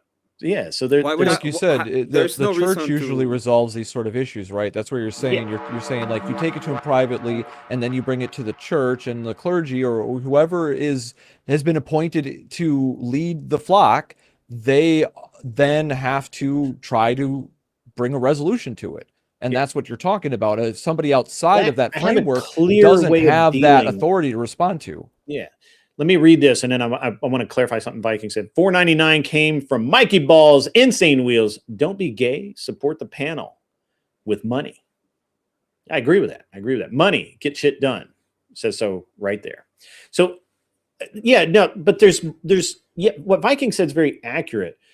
But see, the thing is, Dennison, I can't hold you to the same standard I hold Emmett to, because Emmett is a Christian and I know what that means. You are not a Christian as far as I know, and I don't know what that means. I don't know what your morality is. I don't know what your ethics are. I don't know the lengths that you'll go to. I don't know what's okay for you. It may be okay in your mind to lie, cheat, and steal. I can't deal with you the same as I deal with Emmett. If I deal with Emmett, Emmett, in theory, at least, is not permitted to lie to me. He's not permitted to cheat me, and he's not permitted to steal from me. That's how that works. Well, I mean, I think we're talking about two different things. So first, what I'm referring to is the standard to which you hold yourself while dealing with me, for example. Yes. And then two, I mean, well, no, what I have is to my deal in all things as a Christian. Like, so even if I'm dealing with a degenerate, not that you are, even if I'm dealing with a degenerate that I know lies, cheats, and steals, I have to comport myself as a Christian. right? That's Yeah, what I was wondering. You don't have the same idea. For example, it is possible that you will have a moral obligation to try to help a person that is a Christian. It's possible that you have a moral obligation to try to even hold somebody accountable so that they can get better. You don't have that kind of moral obligation when it comes to a person that is not a Christian. I don't have I don't have the same kind of grace when it's a person that is not a Christian. If I know a person is gonna steal because he's a fucking moosey and I don't wanna have absolutely nothing to do with that person, I have absolutely no moral obligation to assist him in absolutely nothing. And it will be possible that a Christian will have a higher standard of why I ought to treat him simply because he is a Christian that I don't hold to a person that is a Muslim or I don't know, a fucking Indian or an atheist. The point is the fact that you are part of the in group, and Orthodox guy can attest to that because he's a fascist, so he knows about the in group. The fact that you're part of the in group gives you privileges. That is a privilege, and you may not like. You would be like, oh, but you have standards. Well, yes, but listen. The point is, you are not going to weaponize my standards when you're not even part of the group. You have absolutely no moral capacity to tell me shit about my moral standards when you're not part of the group. Well, I have the same moral capacity as anybody else who's alive. No, because doesn't you're seem a preferencist. You're a preferencist. it doesn't so seem my preference is I don't prefer you. That's it. Yeah. And it doesn't seem very Christian to me to hold different standards for Christian, your right? It's not very Christian. Are you a Christian? For your individual Are for you your a Christian? individual Are you a Christian? No. How the fuck do you know what is my standard? Are people so what I'd like to know is if it's your standard to allow people who aren't Christians to finish their sentence. Standard? Answer my question. How the fuck do you know what's my standard? Because I can read and I can listen and I have an IQ above room temperature. It doesn't matter. I can read too. There's stupid people on the internet that think that I don't remember what I was going to say now. Good job. You win the debate. There's stupid people on the internet that thinks that the Bible reads that you can delete babies in the womb. So when it comes to interpretation, that doesn't mean anything if you can read. I don't know if your interpretation is correct or not. AVG, I sent you the link. I'm not going to be on very much longer, but if you want to come up, you're welcome to. Abe says, begin to humble yourself in your relations with others, to act towards them, first of all, with compassion and love. Go out of your way to see things the way they see them and not give offense to their, and he continues, feelings.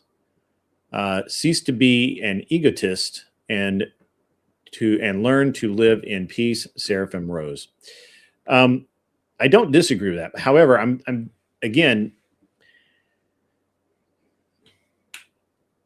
I fail as I mean, obviously I fail as a Christian many times, but one of the things I do fail at is being able to be humble enough to want to help people more than I already do.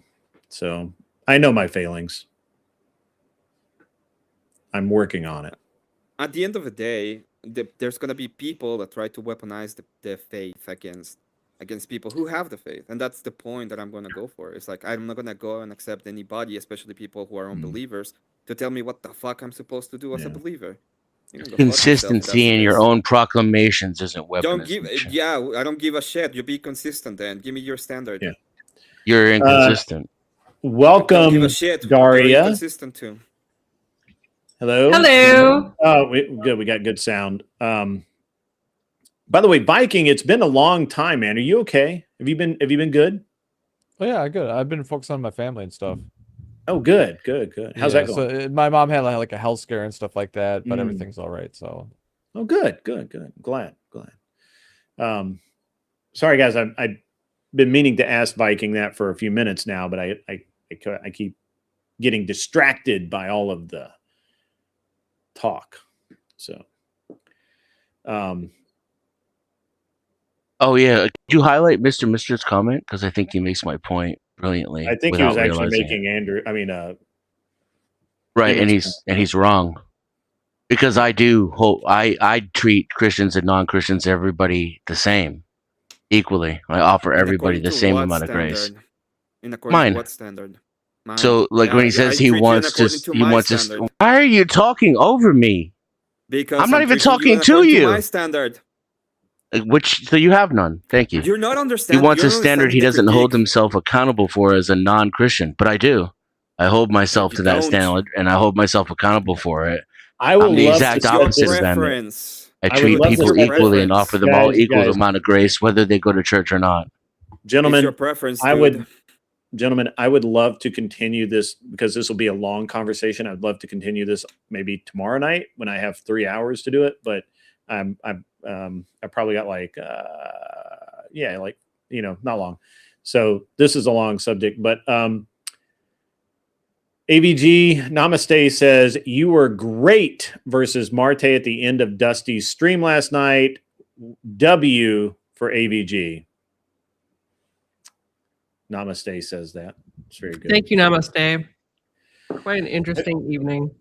Have you been listening tonight, AVG? A bit. I just wrapped up a stream that had been going since 5. I was on Fatties with Rollo Tomasi. Oh, yeah? How'd that go? And Michael Sertan. Oh, great. It was a really great combo. Yeah, he doesn't like me. Who doesn't? Rollo. Oh, why not? Because I called him out for having a double standard versus Pearl. Pearl says the same shit that Rollo says in almost the exact same way, uses the exact same language, the exact same wording, and yet Rollo says Pearl's a dipshit that has no right to even be talking, and I called him out on him. I said, "You say the same things that Pearl does. Why is it right when you say it and wrong when she says it?" He's faking. And he did not like that at all. And he actually, his very next show, he had some choice things to say about me. So he doesn't like me. Yeah, doesn't like me. Okay. I had a good interaction. Of course you did. But I'm pretty easy to get. Yeah. Everyone has a good interaction with you, AVG, except I think maybe I pissed you off one time, and that's okay. I don't think so. It takes a lot more to piss me off. I think it's something about a stripper pole or something. I don't know. Anyway.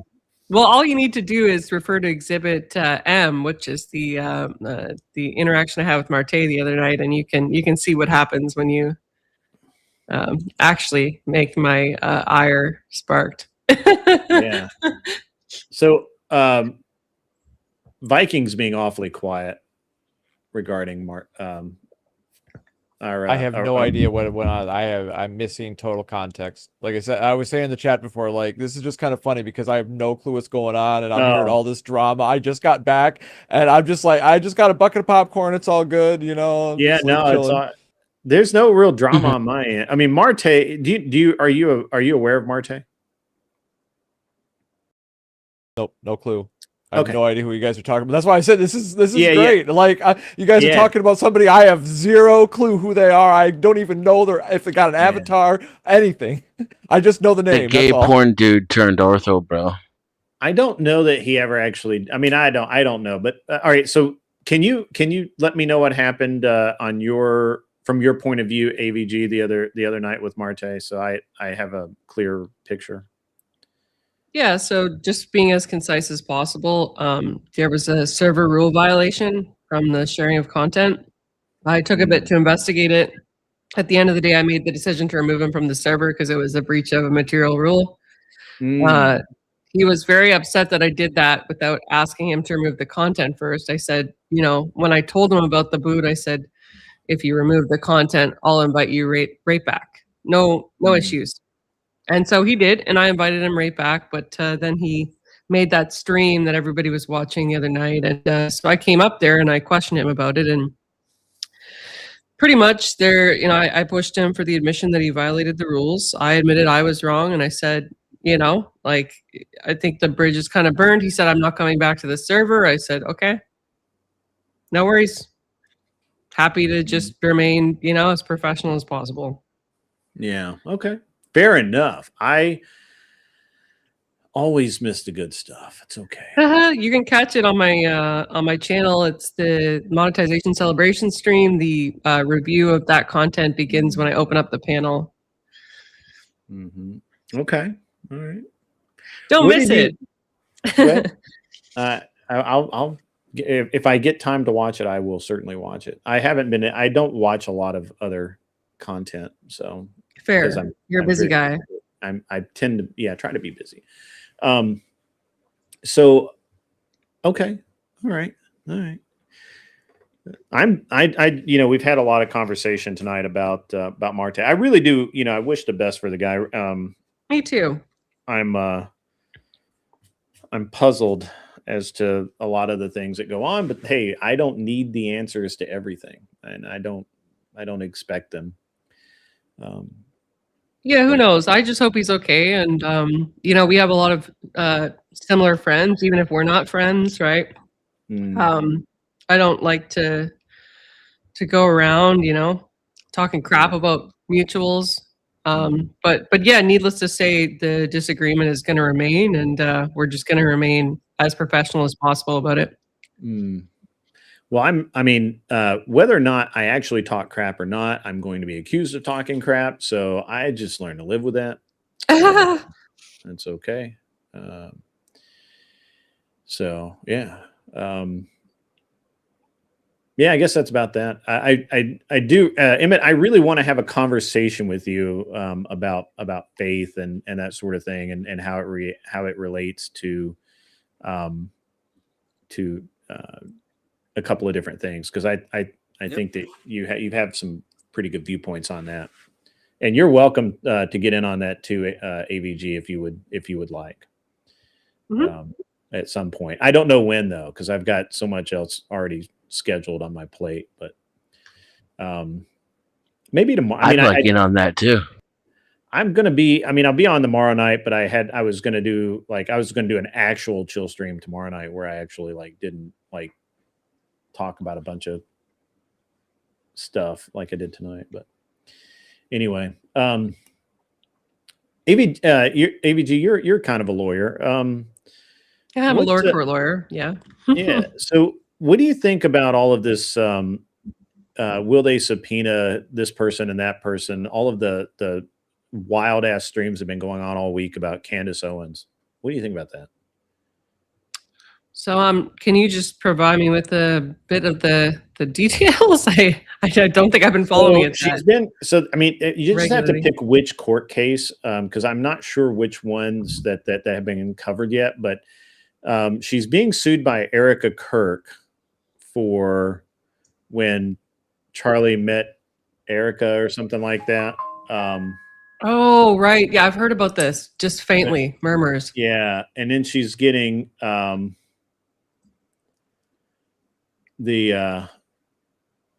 dang it. Sorry. Somebody just sent me something and it just blew up my whole screen. What is going on here? She My she God. accused her to be like that Kirk had not provided adequate security on the day of Charlie's unaliving. Yes. Yeah. Well, that and some other there's a ton of nonsense that she's alleged, and she made a whole video about it, or made a movie, a fakecumentary, mockumentary, and so that's one, and then you have the case with her and Bridget is that still the Macron case? Is that still going on? yes, Yeah. the case where she's accused of anti-Semitism with somebody else. That was TMZ's case against her. Right. She's kind of collecting lawsuits right now. Well, she shares wild theories, right? Absent any kind of, from what I can see, intense investigation of those theories. And so the danger arises where you have these cases, which are all, from my understanding, in relation to defamation. And the question is, whether or not, in the case of this security officer, that he's actually done something illegal, and if so, what are the damages, right? That he might face as a result of his reputation being damaged. He's a security guard, right? If he fails to properly secure the perimeter, and that's proven in a court of law, I think his chances at getting another high-profile hiring job are pretty slim. Yeah. And I mean, there's really a lot going on. But I don't know. It just seems like there's just a ton. So I think there's at least two. There may be a third case. I can't remember, other than the TMZ and the Erica Kirk cases. I think actually TPUSA actually may have a lawsuit against her as well. And there's somebody that's supposed to be subpoenaed that has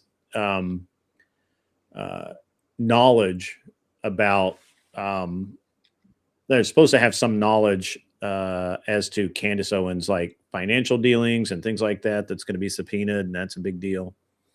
So, as they should subpoena anybody who has potential knowledge, right? I think so.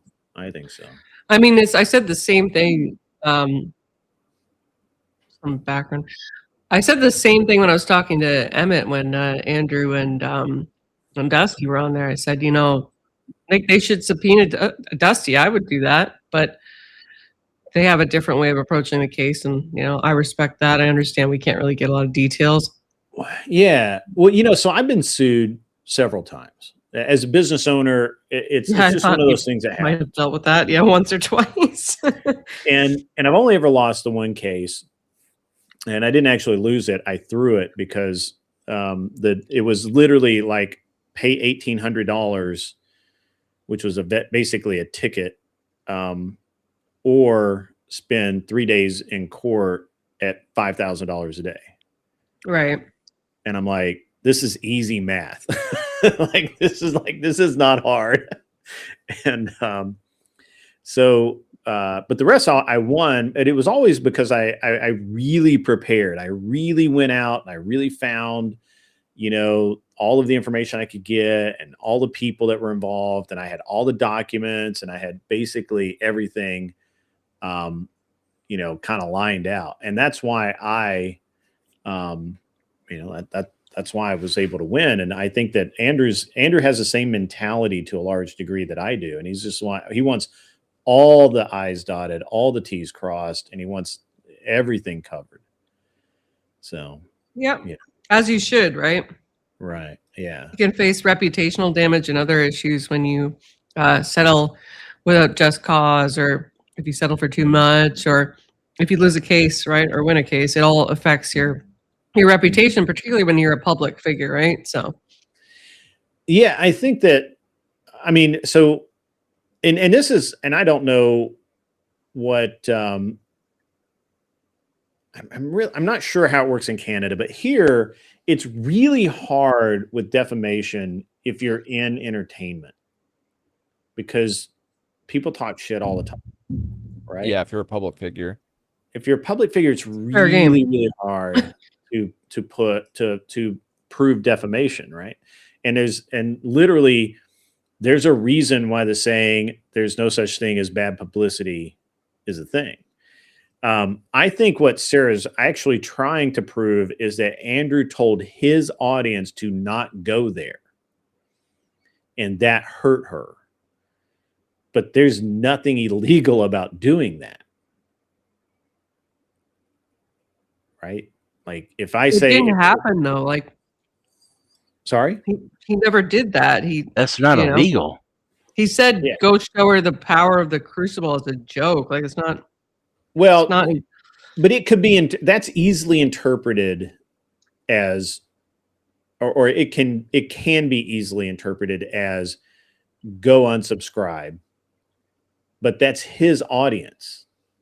Right? Like that's Yeah, he has every right to do that. Yeah, there's nothing illegal about that. There's nothing wrong. There's no it's not defamation. He's just like, hey, we supported her, now we don't. Right? So, you know. I don't think she's going for that at all. She's gonna, and she even said it on my channel. She should have. She's trying to. She's saying that he accused her of a crime, and that's the defamation. What crime? Because he accused her of being a prostitute. Did he? That's what everybody's saying. But if I have a take on it, people be like, "OG is sipping for Sarah." Well, no, I mean, no. Seriously. If I look, I have multiple times. What did you say, AVG? I said, yeah, we asked him. He was asked about that the other night on Emmett's stream, and he said, I asked directly, I said, when did he say that? And Andrew's like, yeah, when did I say that? Nobody could provide an exact stream or even date. My bad, Grid. I didn't mean to cut you off because I don't know if he said that. I'm just going by what Sarah told me. Right. So here's the thing, though. I have referred in the past 3 or 4 weeks. I've multiple times made innuendo and basically called AVG a stripper. I've made multiple jokes about stripper poles and how, it's a great workout and all this sort of thing. Huh. But that is just being on the internet.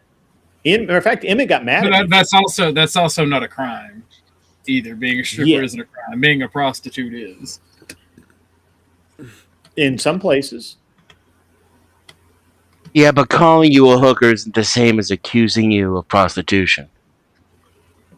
In the context that she gave, hold on. If I call someone a prostitute, that does not mean that I'm accusing them of committing a crime. It means that I think they sell their ass for money. Right? Like, right. Like, and that is a crime. And one could make the argument that you were accusing them of committing a crime. That's a weak ass fucking argument to take into court. Yeah, it's kind of a reach considering a lot of people will like call each other prostitutes when they're like we call it grifting, right? Yeah. It's you're selling your soul for a few dollars type shit. And so it's technically grifting is a way crime. People use that. I mean, it's a little outdated at this point, but then we can make age jokes. She's banking on being able to use the black bar. It is a crime in Vegas. Sorry. She's banking on being able to use the black bar as him actually making an accusation of her selling her body. Is what it seems that's like. Absolutely not going to work. Yeah, we'll see. We'll see. And it's going to be speculate. Yeah, no, I don't have to speculate. It's obviously a joke. It's obviously satire. It's not like this is going to be if that's her ace in the hole, she is fucked. I thought she had something better than that. What do you think, lawyer lady? Lawyer lady. I like that moniker. The lawyer lady, the LL. Yeah, I don't think she has a case there. I don't think it could be reasonably inferred that he was actually, assuming that he did. Let's just assume for a second that he did. Was like he's like Sarah's a prostitute, right? Which again, I don't recall him ever saying. Who would reasonably assume that like he knows, like, or he's accusing her of selling her tushy. Solicitation, right? Actual solicitation. Actual solicitation, like in the sense where it's criminal, based on what he was reviewing. Right? Like, come on. Again, that's what she's banking. That's what she's banking on. If you want to review it, I can give you the timestamp in my stream because we actually talk about it. Now, there's nothing to I'd like to read the complaint. I don't mean to watch that stream actually, but well, I mean the filings will be the filings are public. Thanks. I mean, if you know where they are and you know her name, yeah. I don't know any of that stuff. The thing is, too, there is another thing, and I think, and I don't remember if she said that she was pursuing this route, but if she can prove that she worked for him as an employee, there is a good, I think it'd be Title IX or discrimination type thing with the whole don't work with women and the way that he handled the firing and shit with her. Very publicly, very this, that, and third, and that right there, that's a loss. That's a loss. She was not an employee. Yeah, so the test for an independent contractor versus an employee is pretty much the same, U.S. or Canada. There's several components to consider: whether or not the supposed boss dictates your work hours, whether or not you work at a designated location as opposed to a location of your choosing, whether or not your work supplies are supplied by that individual, whether or not you have a set amount of hours, right, prescribed by that individual, and whether or not there's an exclusivity element. Yeah, to some none extent. of that applies to Sarah, though. Yeah, exactly. And here's I think what's going on here, right?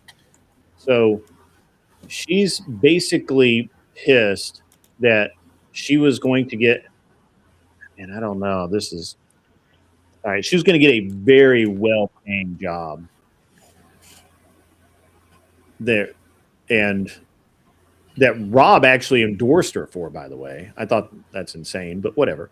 And the minute all this stuff went down, that offer never came, right? Like it just ceased to exist. The position no longer was there. And that's his right, and that's something I've stated from the get-go. And it's also his right to fire her for whatever he wants. But hold on, you have to hire her first. Well, and hiring somebody is a very specific thing in the eyes of the law. Well, which is what ABG just said. ABG just outlined it perfectly. Well, you get what I'm saying? It's his right to not even decide to not work with her, especially if there's no contract signed or anything. He can walk away at the time. Yeah. And I think that most people have a very skewed view of what was going on there. Sarah would set up a debate and ask Andrew, and this is how this would work.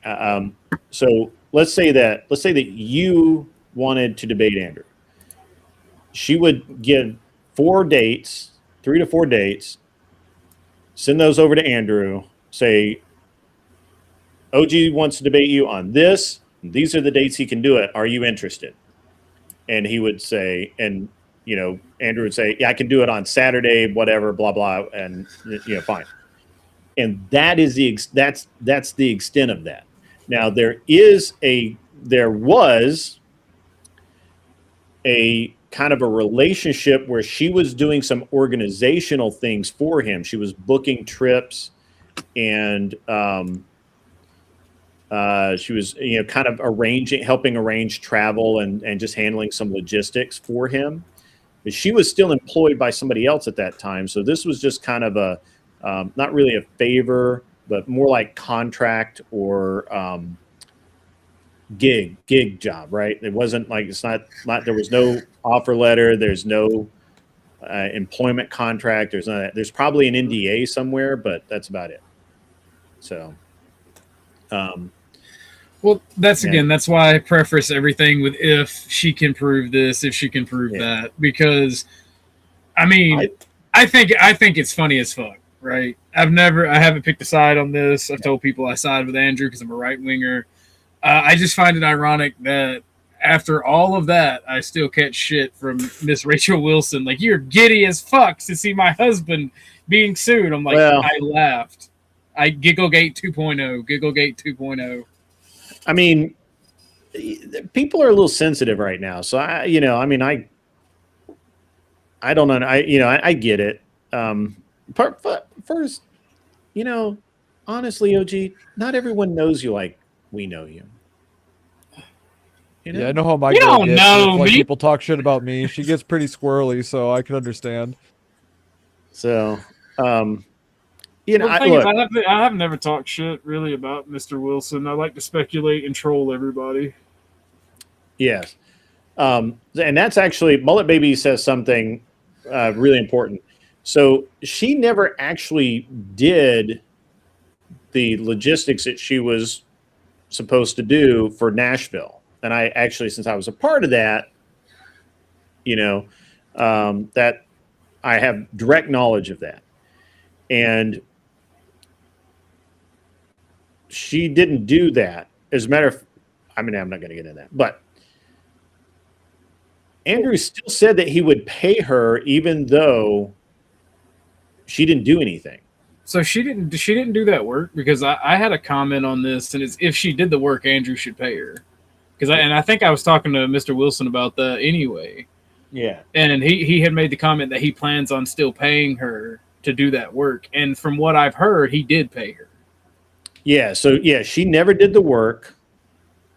He did pay her, but she made a big deal about it because I don't know. She should have been fucking thankful she got paid for not even having to do the fucking work. I'm in that boat with you, but I'm telling you right now, dude, it just did not. It didn't work that way. So I was part of this, whether I wanted to or not.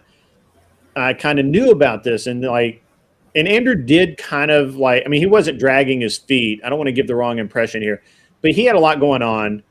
It took him a minute to get around to paying her, and then I think she after he offered to pay her, she then demanded the payment. Oh wow! Pay me now. And I don't watch her shit, and I don't watch a lot of Mr. Wilson stuff either. So I don't know, but through the grapevine, I'm hearing that, and I've always been under the assumption that if you talk about your case, you're more likely to lose it. And I feel like Dusty's right. I disagree with that about Sarah. Well, I feel like Dusty's right about Sarah not being able to take an L, and I added on that Andrew and Rob haven't been able to shut the fuck up about it. Now, again, I don't know if they're talking about it as much as everybody's saying, but I've heard from Sarah herself and other people that they're talking about it. By the way, AVG, that link and timestamp is in the back for you.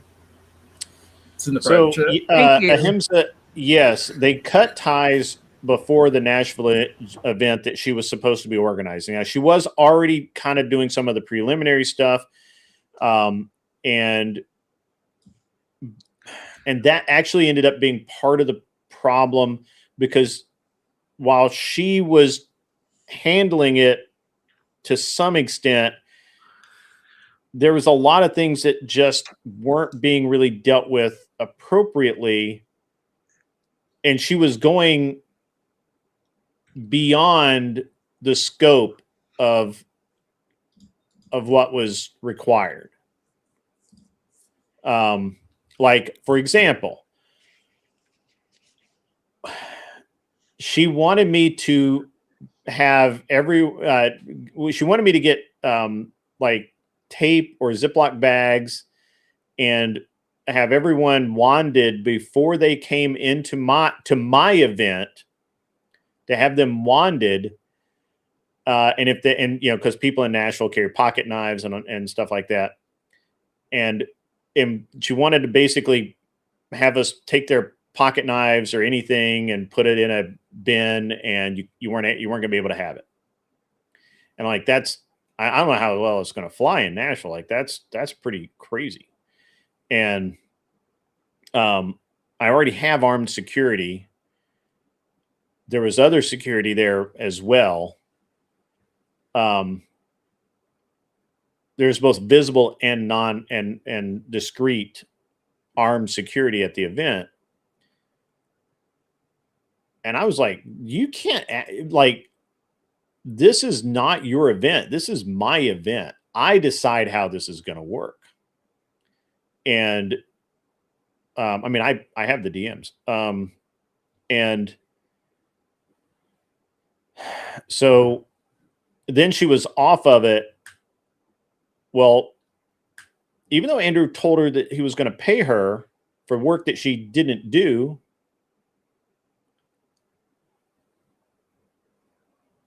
she never actually updated anything. Like, for example, nobody knew that we had changed the venue for my event.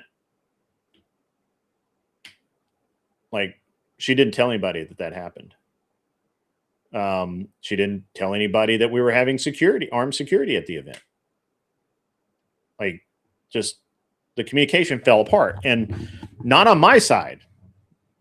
I'm reasonably good at communicating what needs to happen when it needs to happen.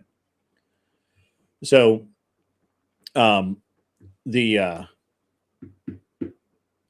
don't think she should have been. I mean, I don't think she should have been paid for the work that she didn't do, but she was, just not on the timeline that she wanted.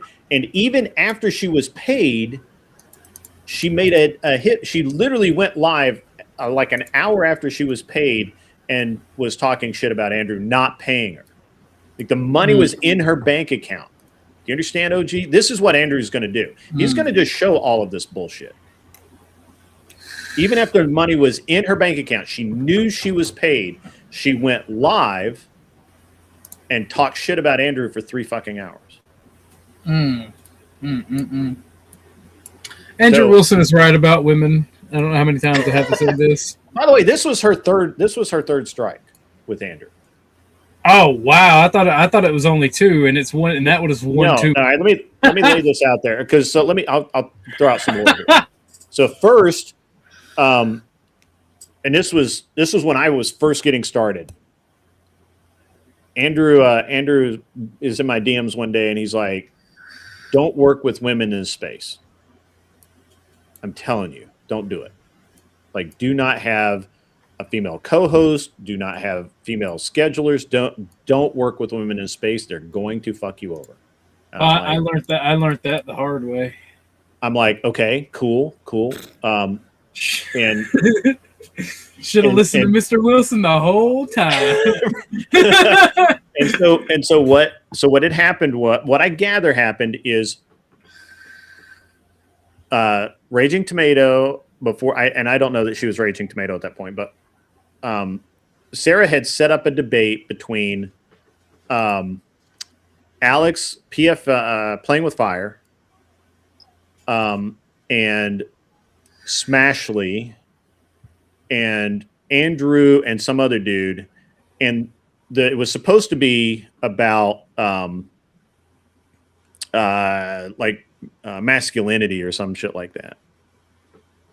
But they wanted to make it all about Red Pill, and what they specifically wanted was Andrew to call out or talk shit about Myron and Brian and the people in Red Pill space, and Rolo. They really Alex really wanted Andrew to condemn Rolo. And Andrew wouldn't do it, and he got pissed. And at the end of it, it did not part well. And they and after Andrew left, they talked shit about him for like another 45 minutes or so. And Andrew apparently somehow got that footage, and he put it up on it used to be up on his, on his YouTube, which is now on the Crucible website. That was the first strike. And he said he wasn't going to work with her again. Somehow he says she begged for him to do an interview on her personal channel. He goes on the channel to do the interview, and Sarah did the interview and it was good. I watched, I think, the last half an hour or 45 minutes of it, and then Andrew left, everybody thought he left, but he was still there. And I went up, I went up on the panel. I was pretty new at the time, and Sarah went to Tinkle and left Glenn Lawrence in charge, and Based Oracle came up, and Based Oracle immediately started talking shit about Andrew.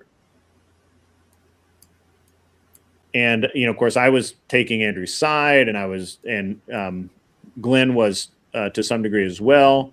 And then, Sarah comes back and doesn't stop it. So, and I'm like, hey, Andrew, what dude, you got to see this, and he's like, I'm still there. And then he popped back on stage and said, hey, this is what happens when I give you an interview. You immediately have people up that talk shit about me, and you just don't care. And so he so then he vowed at that point, I think, to never work with Sarah again. And Sarah and a couple of her mods devised literally a plan. I know this because one of those people helped me and are going to be helping me in my channel. Sarah literally made a plan to build her channel up enough to get Andrew to come on the channel because, to quote her, the Andrew Wilson algorithm can't be beat. So she literally engineered Andrew Wilson coming onto her channel to boost her own career, if you would. And it worked. She got big enough and she started offering some interesting debates, and Andrew said, okay, I'll come and try again. And we all see what happened there, right? Like, he made her a lot of money. I think at one point she was making like $20,000 a month. Okay. And rather than value the relationship, she shit on it. And this is what happens. And I can't make it any clearer than that. So she's going to lose this lawsuit, 100%. Andrew has all the cards. Look, Grid. Let me level with you. I don't care. I know you don't. I know you don't. I just think it's fun. I do. And I want to speculate on it. All right. Yeah. No, that's fine. Yeah. Look. I speculate all you want. I do care. I do care, because while I like Sarah, and I just don't trust Sarah, and I haven't trusted Sarah. Sarah tried to cut my own throat, right? So she.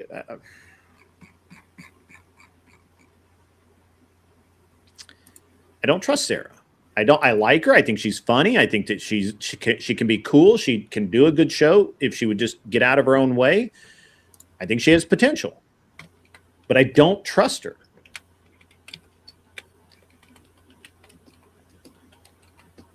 And yeah, I know about all this shit. Like you guys, I mean, I don't often talk about all the shit that I know, but I know all this shit. Why would anybody trust like somebody that sues other streamers when things don't go their way? Yeah, there's that. Like, it's just common sense to me. But well, the thing about it is, for the drama community, such as myself, this has been very profitable. It's very wonderful.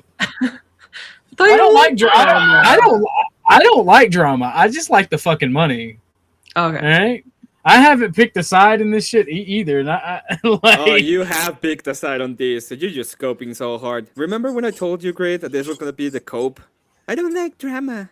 How dare you? Yeah, drama. It's just cope. Viking clutch. Viking is clutch with that.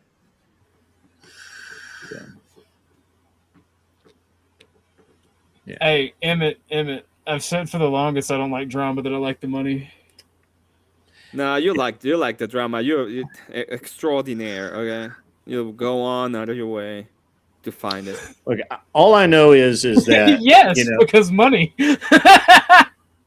And I mean, look, and she did the same thing to Flow State and Flow State's being really cool about this and not really being a dick, but she kind of did the same thing to Flow State that she does to everybody else, and that is she micromanages. She tells you what you're going to think, and she just a lot of different things that are grating, and people don't like that. And look, y'all just don't understand. She's sorry. She's sorry that y'all don't understand her grand ambition. Okay. Yeah. No, you're right. You're right. I don't understand, and I'm not part of it. See, that's the thing. And so here's all right.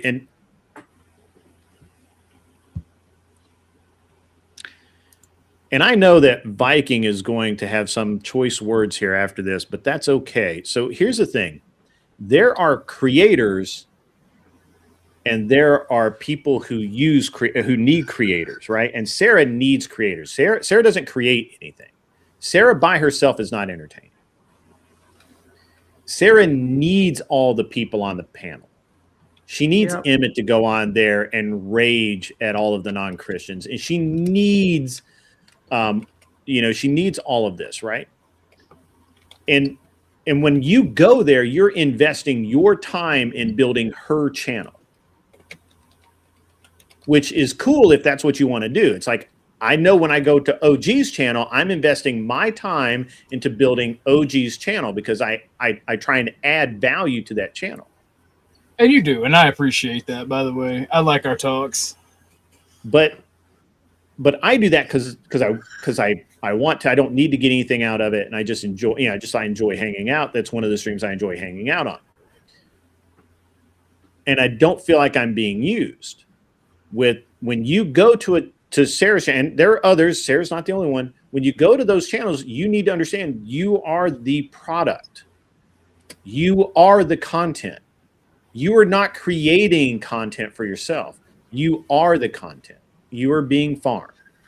And I know that she needs people with opinions. Yeah, because she doesn't take opinions on her own. Like she always tries to sit on the fence, like we were joking about before. She always wants to be like, well, I'm not being judgmental, right? I have my opinions, but I'm not trying to like rustle any feathers or anything like that, rub anybody the wrong way. And that's where like you said, the people on the panels, the doing the debates, that have all the opinions. She wants to control the outcomes. I understand all that, and she probably just tells herself, I just want to make sure that it's a good show. But then, like you said, she ends up doing all these Karen behaviors, and ta-da, the meme reveals itself. Farm the farmers. Yeah. So it is what it is. It is what it is. I like Sarah. I wish her the best. I don't go there anymore. It's not really useful for me to go there. I don't get anything. I need to get something out of it, right? Like I go to OGs. I get to chill for a little while. I have some fun. and I leave, right? You know what I like the most about when you're on my panel? If the drama gets too gay, you just step in and be like, all right, let's talk about anything else. Yeah, anything fucking else, dude. Anything fucking else. This shit's bullshit. I don't want to talk about it. So because it does get gay sometimes, and it's like Grid's there. It's like, let's talk about finance, or let's talk about race. Wish I knew how to get away with that. Grid, you got to give him the. We do not care. We do not care. That's right. That is like some of my like biggest supporters' favorite grid line. I don't care. I don't care. I just don't care. I just don't care. But yeah, I mean, and it's interesting, and I know that there are probably female listeners that are out there going, well, you should be kinder to Sarah or whatever. But Nope. Nah, the women know what's up. Grid, don't get this. Women know what's up. No, AVG is absolutely correct. I don't have anything against Miss Sarah, but the one fucking time I went there and was chilling with her, and I had just gotten demonetized. I don't know if it was because she was drunk or what, but then she was like, "Oh, you fucking know how it is to be slandered," and that she fucking went at me, and I'm like, "Oh, okay, sweetheart. I was literally here to support you on your birthday, but you can go fuck yourself." Well, I mean, and so her apologies aren't even apologies. That's true. Ahimsa's right. She apologized for Flo not seeing her big picture, which is wild. She apologized that Andrew just couldn't understand that it was just a joke and it didn't really mean anything, and that she's really sorry that Andrew just cannot understand that it was harmless and no big deal. Like, I'm. I feel like we throw around the words like narcissist, for example, so much around here that sure we don't even see the real ones that are right in front of us. Right. Like the actual NPD cases. Yeah, like I'm really sorry. I'm really sorry that you failed me. So Sarah needs to say the line. Sarah needs to say the line. When I die, you all should be my pallbearers, so you can let me down one more time. Just let me down one more time. I'm sorry, Emmy. What were you? You got to go. Yeah, I gotta go now. So before I leave, I just want to say to the atheists that I apologize for absolutely fucking nothing. You guys have no standards, and that's why I want to treat you the way that I treat you, because I'm gonna use yours, not mine. So fuck off. And somewhere there's a crushed under your boot heel. There's there's a line that crushed you under my boot heel or something that he's just waiting to throw out there. But yeah, they're gonna be like, "Oh my god, well, that's not very Christian." It's like, oh, fuck off. As an authoritarian, I enjoy this side of Emmett. So yes, I just wanted to say that at the end because they get pissed about it, and the moral indignation comes out, and it's like fuel to the fire. It's like, how dare you? So good. So thank you for having me on. And yeah, absolutely, Emmett. Good to have you back on. It's been a minute. So thank you for bringing Kissy Cat with you. So, can't believe you let her out of her cage. She goes wherever she wants to. Okay, she is the one that holds the fridge, the deep freezers where everybody else, all the dead people is resting. So it's not me. What it is? What are you saying? Are you scared of? Are you scared of Kissy Cat? Keep watching the stream because I'm gonna bring you up for a second. Since you got to go, I'm not gonna ask you to stay. Again, it's nothing bad. Because I have a question. If you got a question, I can answer it. I got a question for you and Grid, because in these circles, whenever I'm on your panel or I'm on Grid's panel, I get accused of backbiting and bullshit. And me and you've had a couple spats, but I consider you a friend, and we've always reached out to one another and worked it out. So, in you guys' opinion, is your boy a backbiter and a liar and a backstabber?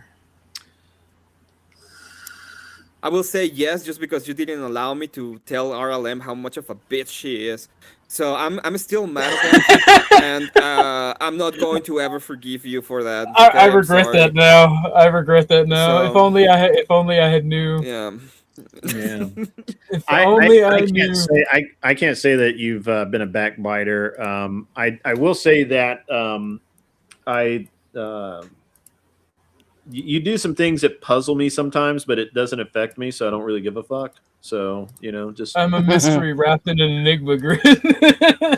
I mean, it's just one of those things. It's just like, I don't know why you did that, and I don't really care. It doesn't matter. Based.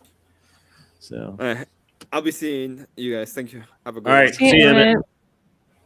And as the only atheist on the panel, I suppose that was directed at me, and I'll respond by offering Emmett the grace that he refuses to offer me. Okay. Fair enough. All right. What else? Yeah, I'm not sure about backbiting. Well, I mean, I see all the drama between you and all of the females on your show. And first off, I'm going to address this right now. I just gave up on it. I do not only fight with women. All right, I understand that Speakeasy is a woman, but I do not only fight with women. I beat my. Whoever said that's a feminist. Because they only point out when you fight with women. They don't notice when you fight with men. They only notice when you fight for women because they're forever simping and white knighting for women that they don't even know, and who definitely in this case don't fucking deserve it.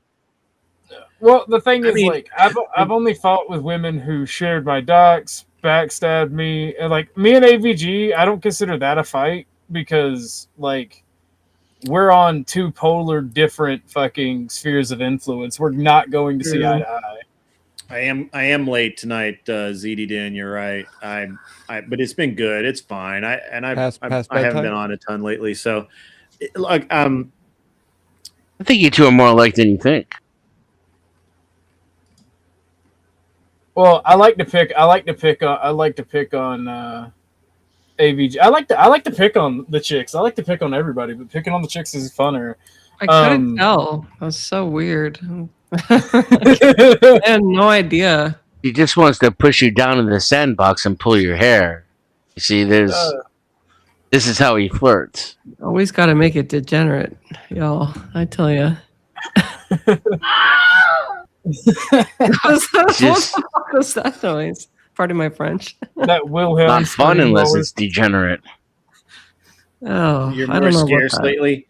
You know, Kissy Cat, I actually miss your comments in the chat, and so I'm always like, what happened to Kissy Cat? But I understand nobody tells you where to go. I get you. I understand.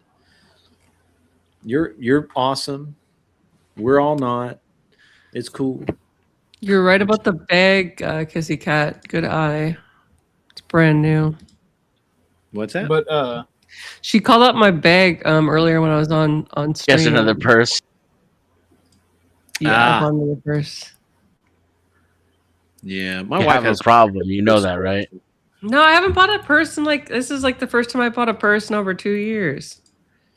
My wife has a serious purse problem. But I mean, that is a significant amount of time. I'll give you that. But you did kind of say it like someone who's deliberately been trying to quit buying purses. You know, like, I haven't had a cigarette in 2 years. My name is AVG, and it's been 2 years since my last purse purchase. Hi, AVG. Yeah. How long has it been for you? You know, in all my years, I've never bought a purse for a lady. Really? Dang. Shoes? See, I'm a complete nope. scumbag. I make them buy me things. Wow.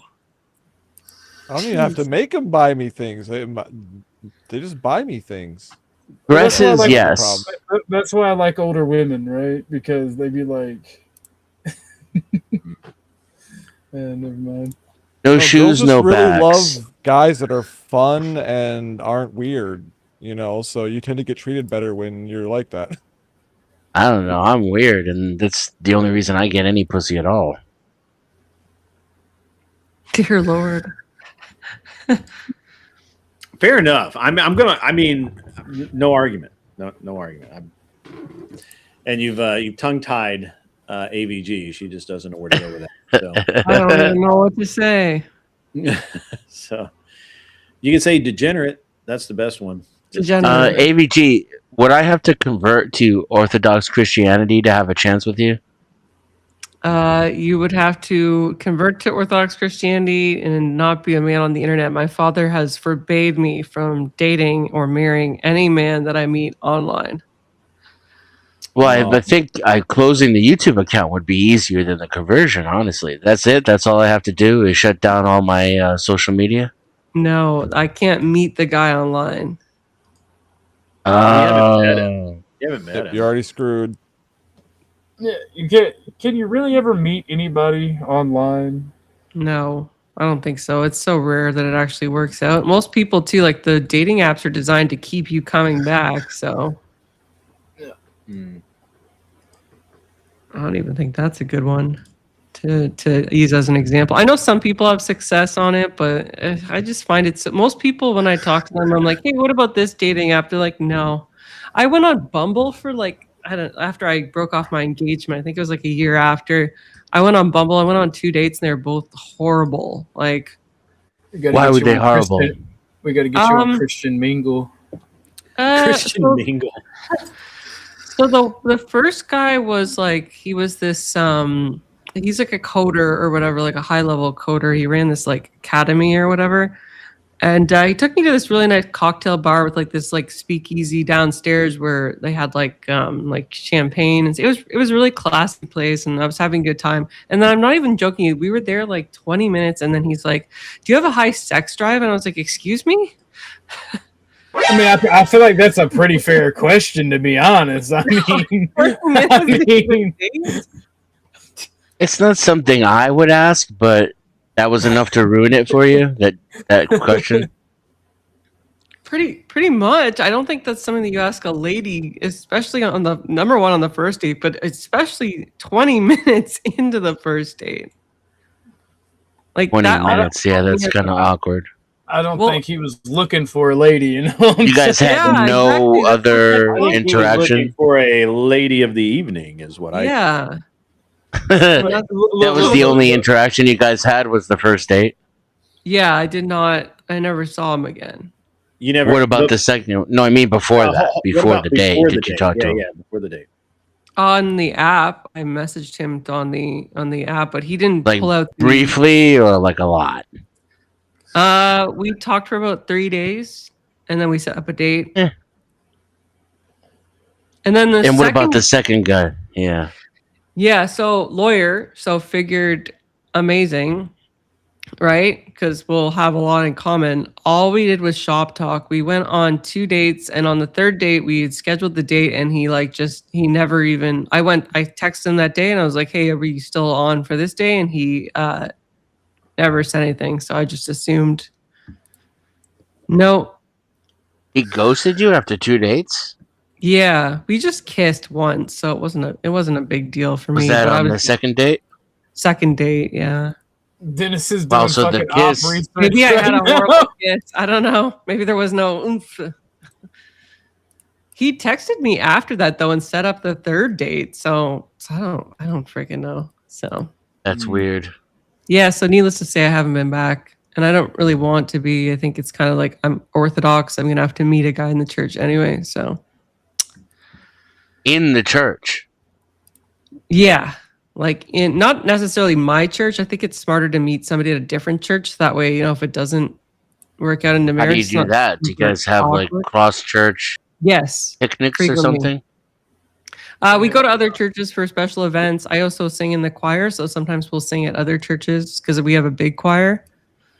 Like we have 5 sopranos on a good day, normally 4, including myself, and then we have 6 basses, 4 tenors, and 3 altos, which is a pretty big choir for an Orthodox church of my size. So, Do you have any guys in your church that you wish would ask you out? no, not yet. Not yet. Dennison, no means no. God, I'm just saying, I just gotta get my Canadian citizenship, convert to Orthodox Christianity, find whatever church AVG is in, and join the choir, and I've got this. And There's no competition. You doing all that by Wednesday or what? Ugh.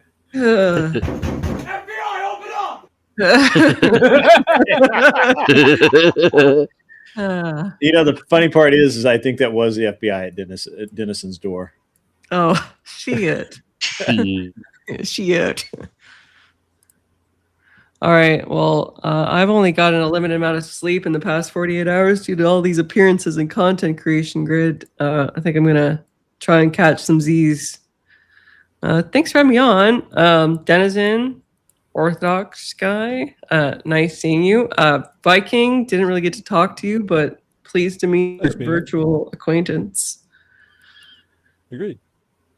Yeah. All right. Have a good weekend, guys. God bless. Yep. See you, AVG. Peace. I'll be Toodles. on tomorrow, or actually now it's tonight. So Yeah, tonight. yeah, I'll be back on later. You're really giving Yeah, away I'll Dusty's. get off your toodles. lawn now, Grid. Have What's a good that? night. Thanks. I'll get off your You're lawn out now. too? Yep. All right. Thanks for Are having you me. I still in appreciate Florida? you, man. No. You're I'm not in I'm Florida. back. No, I'm from the cold north. Oh, No, that was just an awesome picture that was taken when I was down in Brickell in Miami. Working Oh, concussion okay. fit. I thought you were in the. I thought for some reason I thought you were in Florida, and I was want to gonna say get a Glenn- place down there. I actually know a guy, so I can Yeah. actually get a place down there. Glenn, Other people can't. Yeah, Glenn's moving over to Florida, and there's some other people over there. So I didn't know if you had hooked up, made connections or whatever. But yeah, He all actually right. just dropped a hint. I was on a space with him, and he said that when he had the cash or whatever, that he was going to hit me up. He had a studio he wanted me to work on. Yeah, yeah, yep. That sounds right. Yep. Well, all right. Have a great rest of your night, Viking. Good to have you on. You too, man. Have a good night. Peace. And then there were 3. All right. Well, I got to go to bed. Amigos. Yeah, I got to go to bed. Los amigos? You know, you guys can go have fun somewhere else, do some other cool stuff. It's been a great Friday night with everybody. Really enjoyed it. There's a I probably said too much tonight about several different things. It's probably going to come back to haunt me, but that's okay because fuck them. I really don't care. And it's you know, it is what it is, what it is, and I'm fresh out of fucks. Now, hang on, let me look.